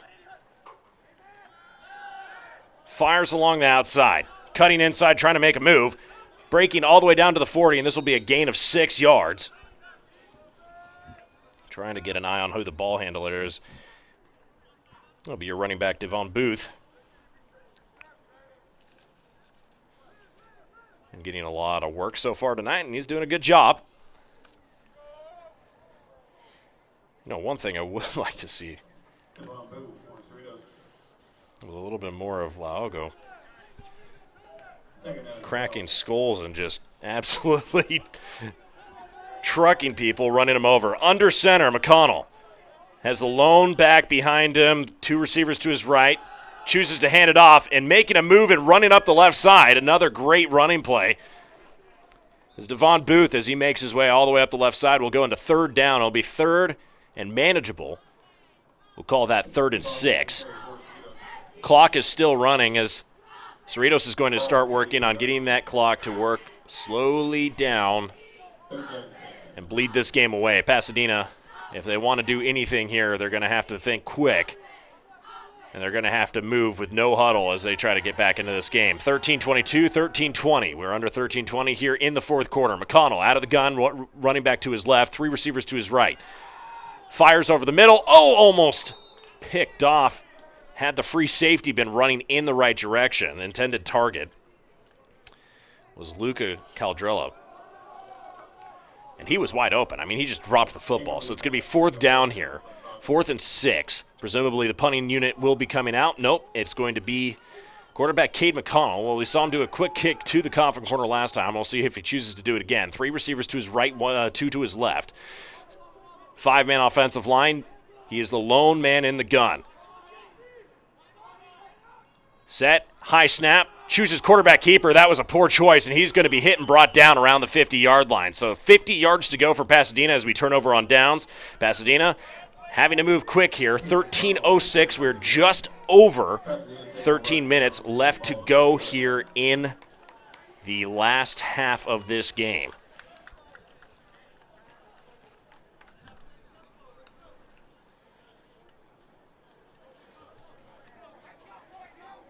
Makes you wonder why Jordan Simpson, I'm not going to question the coach necessarily, but Jordan Simpson handling the last possession of football. It would have been fun to see him out there again, and him and Laogo just clicked on all levels of the game there, and I would have really enjoyed to see that combination work again.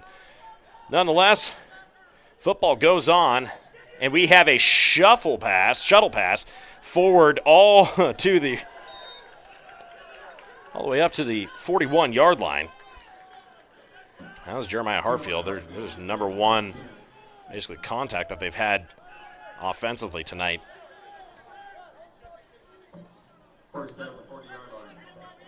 Shovel pass. That was the word I was looking for. 12:44 here left to go. Clock restarted as a 1st and 10. Ball on the 40-yard line.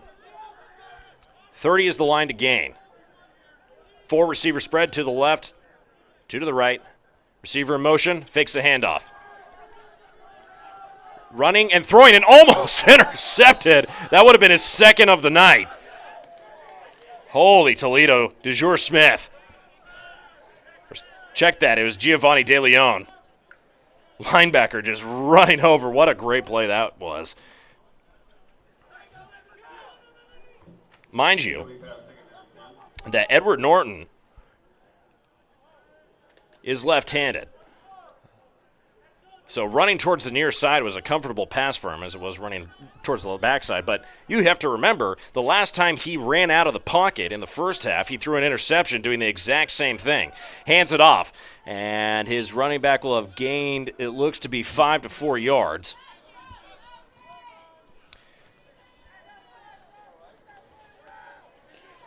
Ball carrier was Mark Anderson.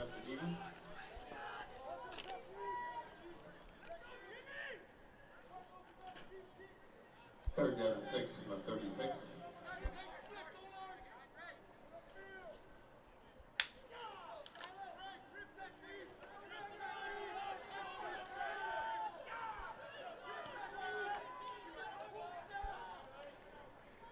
Receiver motion, and it's a jet sweep towards the near side.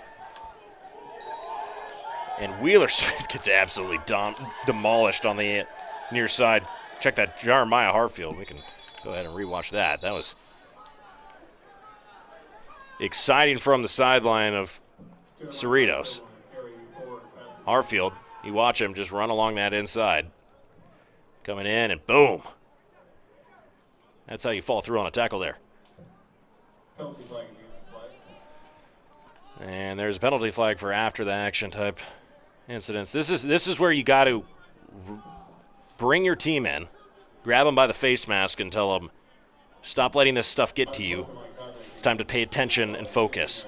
There's a lot of football left that can be played in 11:31. It'll be 1st and 10 inside the red zone here from the 16-yard line. Lancers, for the first time in the red zone since the first half.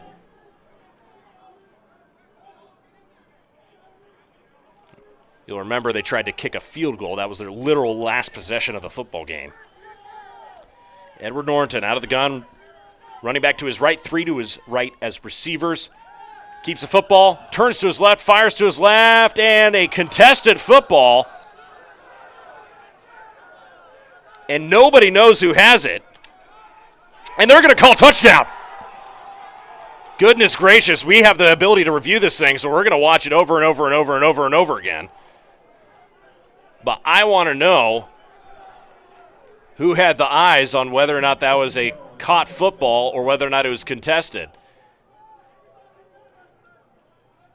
And that is a catch. I'd like to say that's probably a catch right there. And there's going to be no argument. That's 6 points on the board, pending the extra point. Kick is up and good. So 10-22, and like I said, in 11 minutes of football, there is a lot of football left to be played. This is what happens when you get sloppy. This isn't necessarily a matter of skill. This is a matter of making sure that you do not make small mistakes that can end up being big mistakes later on in the game. 10:55 left to go here in the game. We're in the fourth quarter. The sun is down and the lights are on.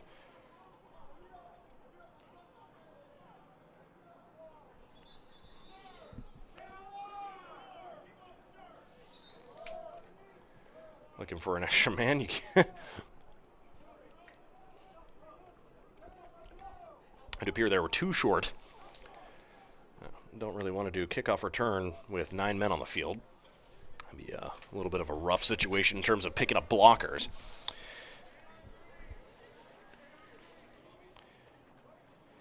You got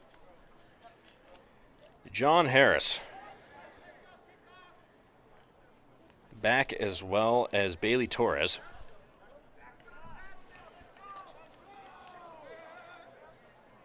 Christian Contreras, well, last time kicked the football was the kickoff of the second half. And it sailed out of bounds around the 40-yard line of the Falcons. We'll see if he can do better than that this time. There on the far side will be Torres. On the near side, be John Harris. And a short and low kick, and that's going to be fielded by Omario Kike, and he's going to run up towards the 33. We'll see where they mark it. We'll be on the way to the next possession of this football game.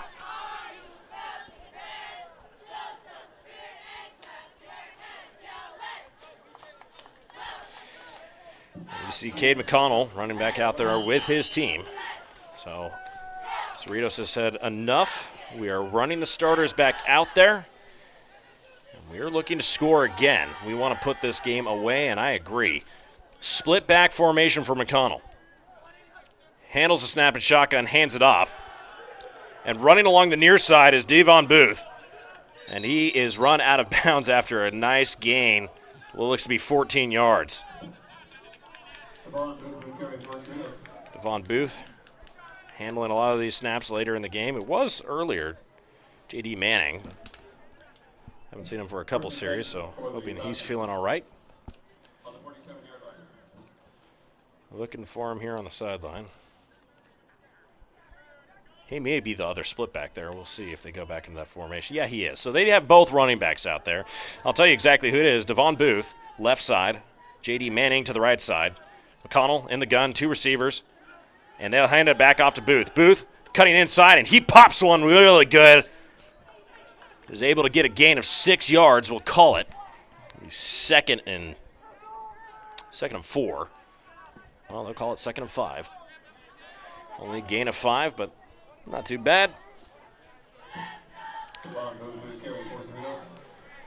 Enough to keep the football moving and the clock going, so it's 9:55 here.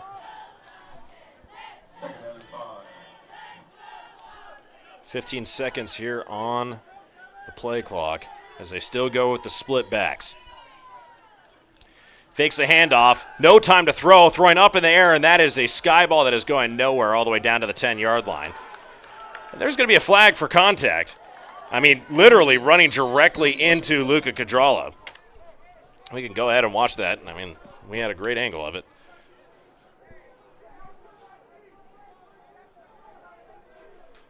It'll probably be a 5-yard penalty and a first down now.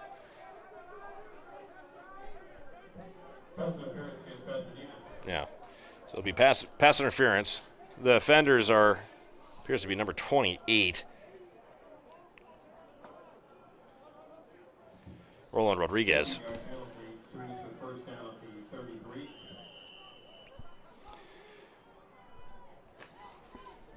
And Cade McConnell with 1st and 10 from Pasadena's 33-yard line. Bunched receivers to his left, slot receiver on his right, and a bad snap. He's able to pick it up and manage it. He falls on the ground, and he will be, quote-unquote, touched down around the 46. We'll see if they mark it 47. That was not the way that he wanted to react after getting that nice penalty there.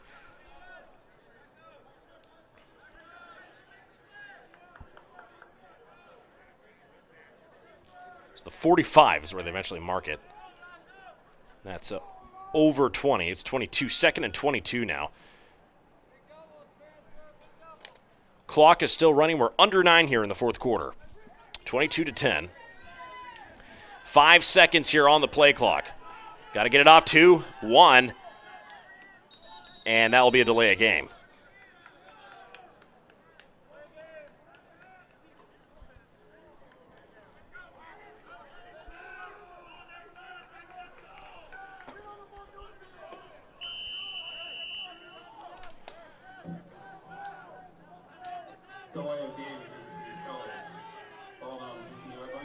Out of the gun, McConnell.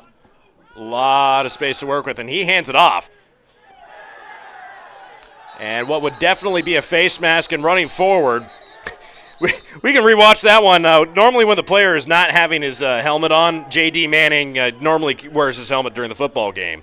It has been ripped off of his face, and he'll have to come out for a play, but we can go ahead and rewatch that maneuver. You can't really get your hands up into the face mask of a player, and you definitely cannot grab onto it. So we'll just go ahead and watch that one real quick. And, oh, yeah, number 31 there, Pasadena. I'll get you a name in a second. But Frank Coleman Jr., linebacker, just reaches in and goes, let me come get some. And J.D. Manning said, I'm going to run through you. I don't care. And technically, he was never even touched down, but regardless, that's an easy way to get a first down and erase all those penalties that the Falcons had just had negatively against them. So 4 receiver spread, 2 to the left, 2 to the right. Running back to his right, McConnell out of the gun.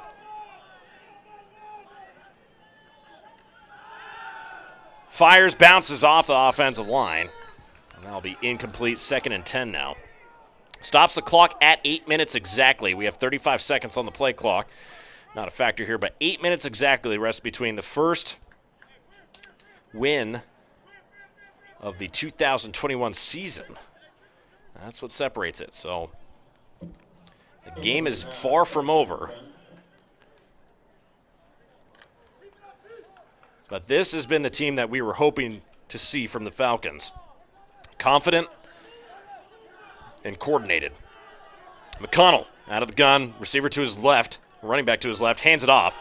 It's going to be J.D. Manning again along the right side, and he's going to be hit and brought down after a gain of 2 or 3. He's going to be brought down around the 26-yard line. That will work out to be a gain of 2. It's going to be 3rd and long now. They'll call 3rd and 8.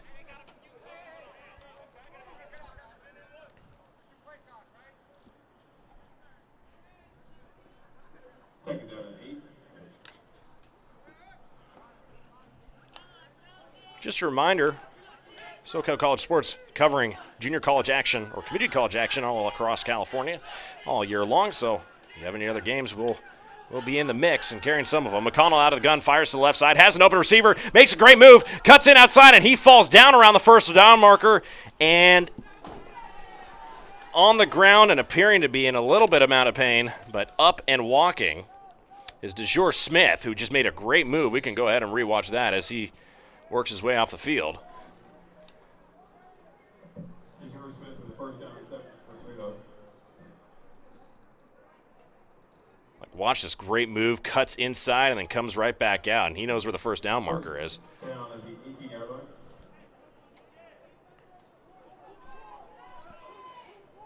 Back to live action, 6:40 on the clock now. Out of the pistol, McConnell. Bunch receivers on the right side, hands it off immediately and hit after bouncing off contact, continuing to move forward, chugging forward and moving again. It appears to be Devon Booth, and it is. Another good, solid run and brings it all the way down within 1 yard. 9-yard gain on first down. And it'll be 2nd and 1. Check that 2nd and 2, 8-yard gain. All the way down to the 10-yard line. Line to gain will be the 8. They are in the red zone, and they are moving the football again. Hard to imagine that this was the same offense that earlier this possession was down 2nd and 27. McConnell handles the shotgun snap. Has time, throws to his right side. He was looking for J.D. Manning. Manning was not open. He was engaged in what seemed to be a pretty good hand fight with Angel Garcia, the sure safety who came running over.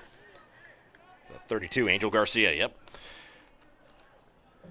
Bounces off the head of an offensive lineman. It's going to be 3rd and 2. This is that 4th down territory, though you might want to take the points, but given how the kicking has been so far tonight, offense has been very trustable. Now in the pistol formation. The lone back, J.D. Manning. Bunch receivers to the right side. J.D. Manning takes the handoff. He drives forward and powers forward for the first down. It's going to be first down by a lot. First down would be 1st and goal from the 6. So he makes it all the way to the 6. He needed to make it to the 8. Did that by 2 yards. And when you're diving straight into the pile to gain 4 on a carry, not too bad.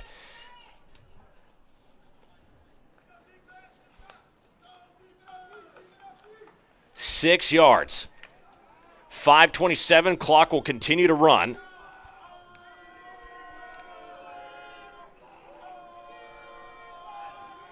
Out of the pistol again.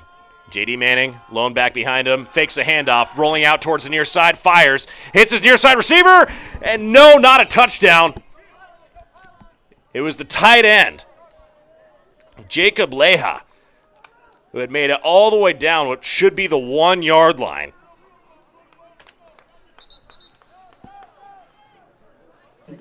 We'll take a quick look at that as they get set up, but you can see very close, but no cigar. Just trying to get the football as far forward before he gets knocked out of bounds. Good job of holding on. We are close. We got jumbo package out on the field, I formation. Tight end moving over, and a quarterback keeper all the way to the inside. Is it enough? We don't know. And Pasadena says they have the football. And the referees agree. Oh, my goodness. We'll go ahead and watch that in slow motion again. We got the jumbo package out on the field.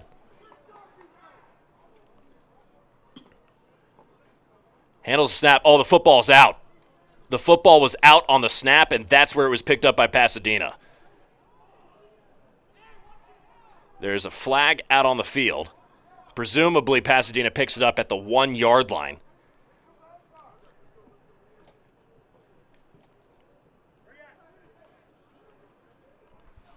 We'll be watching the referees to see exactly what the call is with the flag on the field. But this is a big turnover. But 4 minutes and 35 seconds are what remains on the clock here. 22-10 is the score.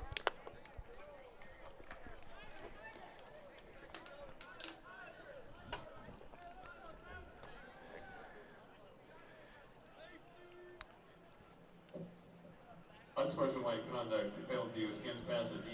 Well, Pasadena had an unsportsmanlike conduct penalty. The football was on the 1 yard line. That would back them up to the 1 inch line, which does not exist in football, but they'll be basically taking the snap completely in their own end zone. Well, we saw earlier tonight a safety. And Edward Norton is the man to take the football. He's in the gun, backed up along the E for College. And they're going to hand it off immediately and picked up at the 1 yard line, potentially put back in the end zone. But they say gain of a yard.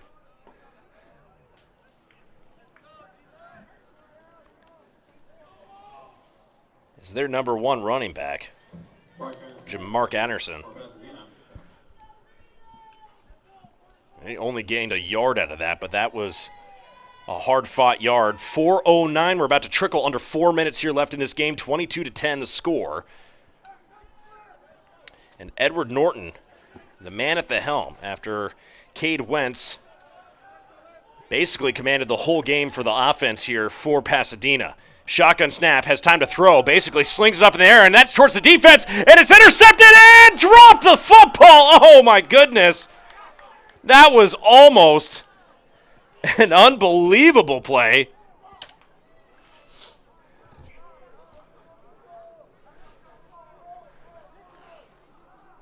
I mean, that was just overthrown by a mile.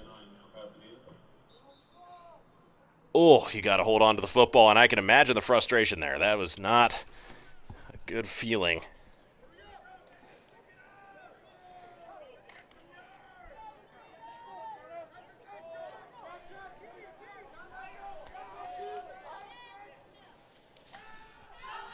There's a flag out on the field. Running back. The man with the football. Check that. Is Jeremiah Hartfield. It's enough for a first down, but there is a flag on the field, and it's potentially holding here.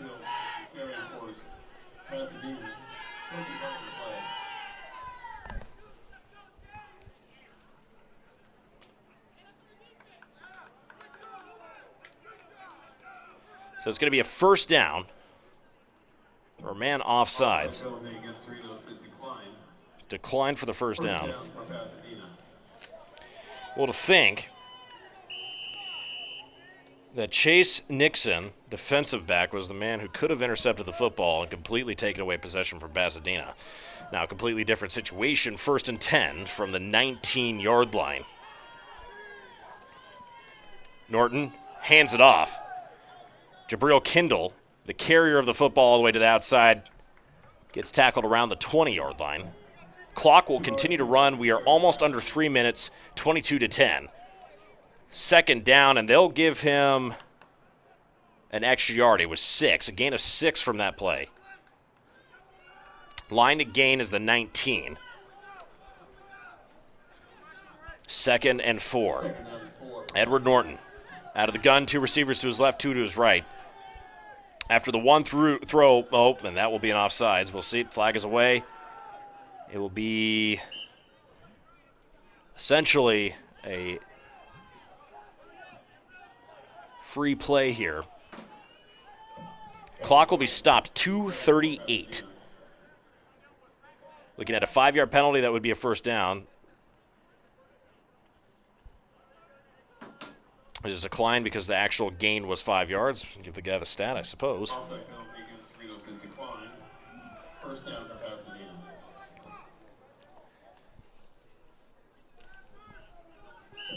First and 10 to the 25. 3 receivers to his left, 1 to his right. Norton out of the gun. Elects to hand it off again. This time, no room to run, as Mark Anderson is brought down after only a gain of 2 yards.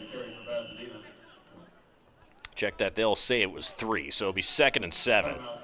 Pasadena calls a timeout, and we will too for a second here. We'll see you in just a few minutes, boys.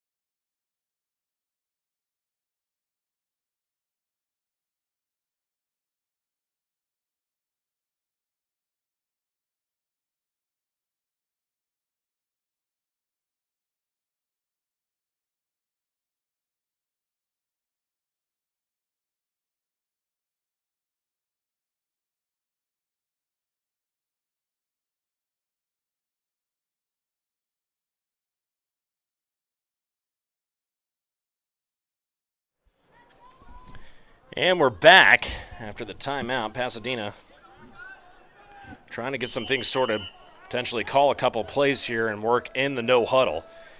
2:17 on the clock.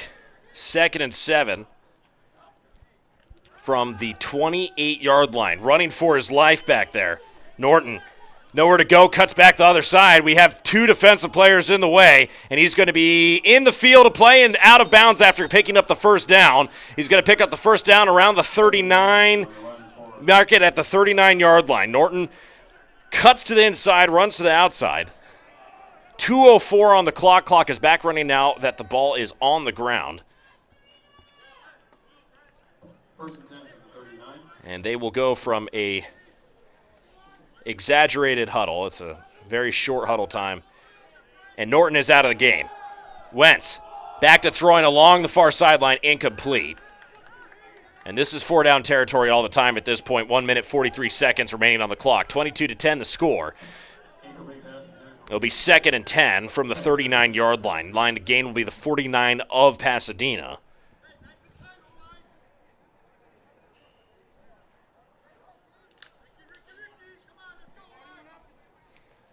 A touchdown and a field goal is not enough to do it. You have to score 2 here in 1:42. Wentz rolling out towards the near side, looking to throw, dancing around, trying to find any space, chooses the quarterback keeper. He's in dangerous territory, runs for the first down, and he gets hit and brought down around the 48 of Cerritos. No huddle offense. They'll be moving the chains again. Wentz was not in the game basically the entire second half. They stuck with Norton. He's going to have 3 receivers to his left, 1 to his right, 1 back to his right. Clock is now running. It's 1 minute and 20 seconds remaining. In the pocket, takes a 2-step, 3-step drop. Ball is hit up into the air. Intended target was number 9, Justin Campbell. And Campbell not able to reel the football in, incomplete and almost intercepted by the defensive backs. A mixed effort there from Victor Clanton and DeMario King, who are in the vicinity.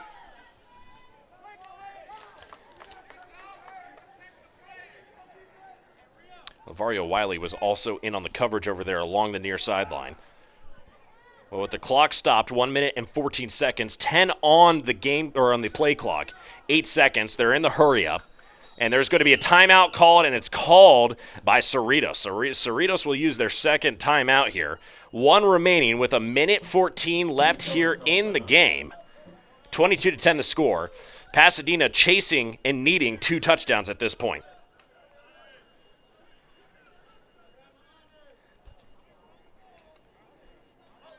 But what a night it has been, and what a nice feeling to have college football back being played.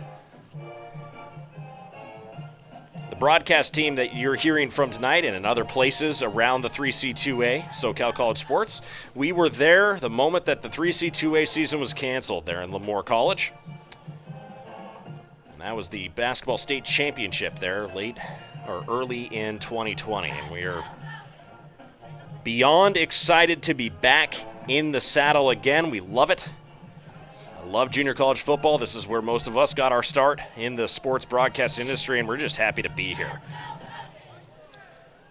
In the meanwhile, there is a game going on down on the field, and Cade Wentz is going to attempt to do what he's got to do to get some points on the board here. 4 receiver spread, 2 to his left, 2 to his right.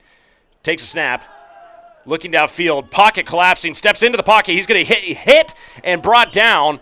We'll see if it's marked as a sack. No, he makes back to the line of scrimmage, so hit for no gain. And the clock will continue to run, but we'll see if they call. Oh, there is a penalty flag out on the ground.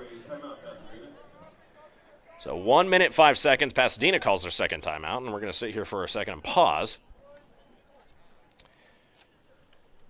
But it's just amazing to be back calling college football.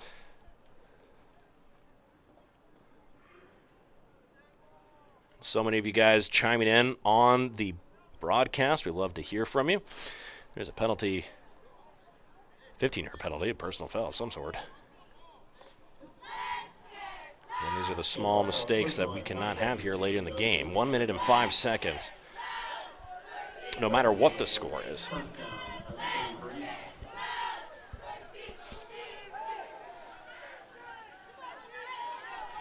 One minute and 5. Clock is stopped.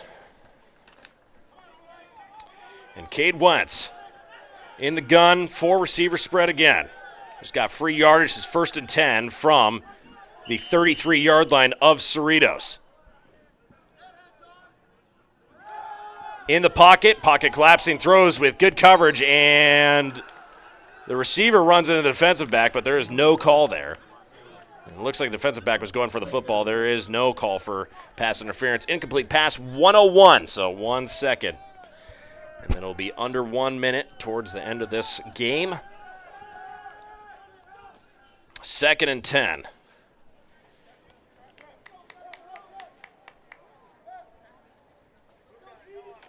Jabari Kendall and Jeremiah Hartfield, the main offensive weapons here utilized, and Justin Campbell, main weapons utilized for Pasadena's offense. No running plays here, just a running back doing defensive work. Smith.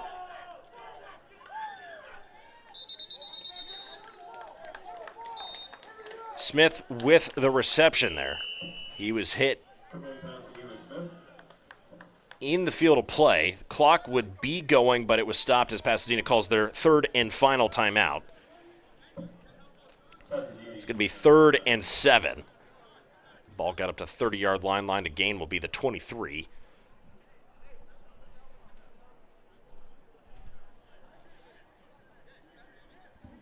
"49 seconds. Pasadena hasn't been beaten in 2 football games. They're on a 2-game winning streak, but Cerritos doing their best to shut that down. Already talked about the scoreless quarter streak that they had that was broken in the 2nd quarter of this football game.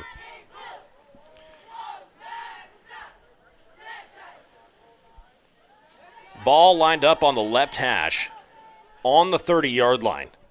Wentz out of the gun, running back to his left. 2 safeties out for the defense. Wentz throwing towards coverage. And there are two players engaged in some sort of hand fight there in the middle, and they are playing hurry up as fast as you can. 41 seconds. We are under 40 seconds, and that is going to be a quick kneel, I think.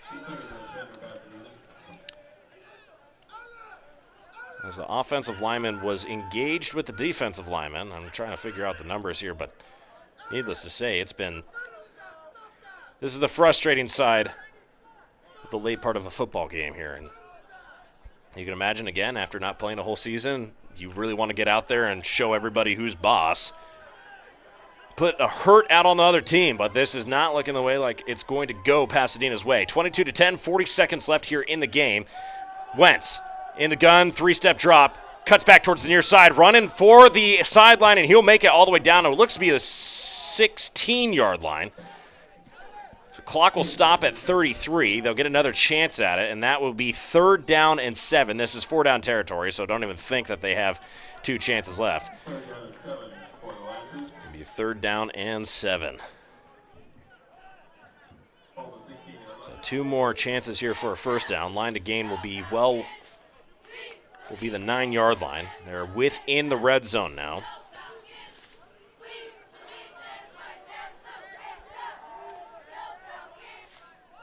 One more time to be strong on defense here for the Falcons. Receiver in motion. Wentz takes a snap looking for an open receiver to the right side, throwing for the end zone. He has a man open, and there was some hand fighting, and the receiver falls down out in the corner.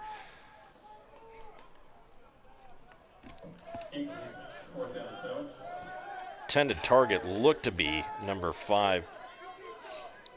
Check that, number 8, Wheeler Smith.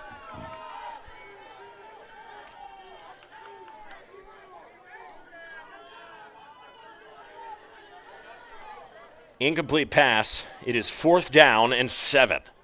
27 seconds left to go on the clock. First game of the season hangs on this snap right here for Pasadena.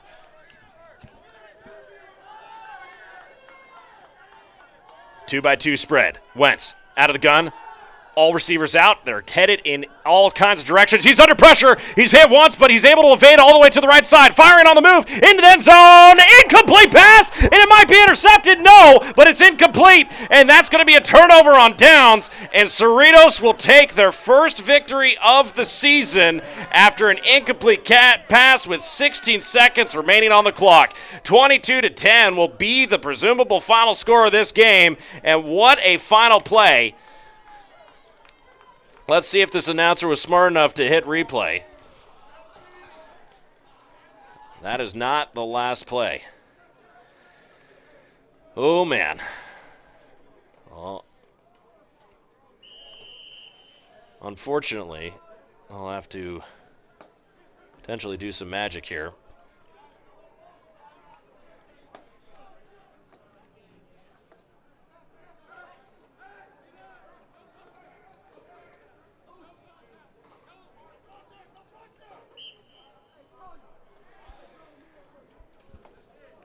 Jordan Simpson takes the final kneel of the game, and the clock is going to wind out, and that is the end of the ball game. Ladies and gentlemen, your final score, 22-10. The Cerritos Falcons victorious on the 2021 season after a 1-year break, and Pasadena snaps their winning streak from 2019.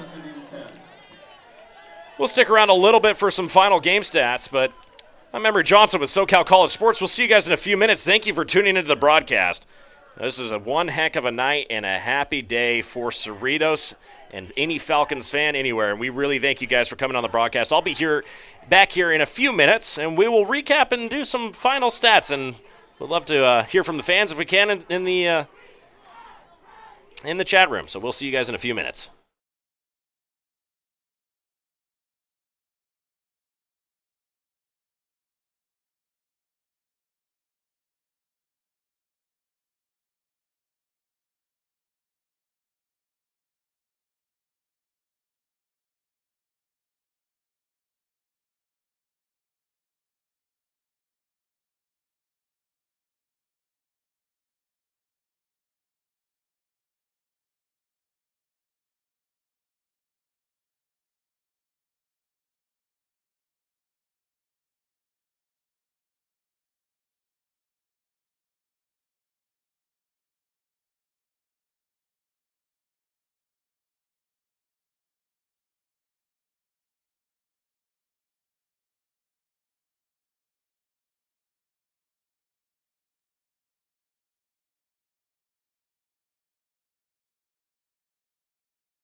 Well, we're back here. I didn't actually end up getting final stats for the game, but that's okay. You guys can find them on the SCFA website and the Falcons website, falconathletics.com.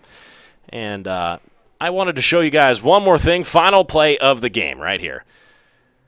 Wentz rolling out, coming out to the far side, looking to throw, and boom. It's Falcons football for everybody. I just wanted you guys to relish in the moment that Falcons football will have won the first game of the 2021 season.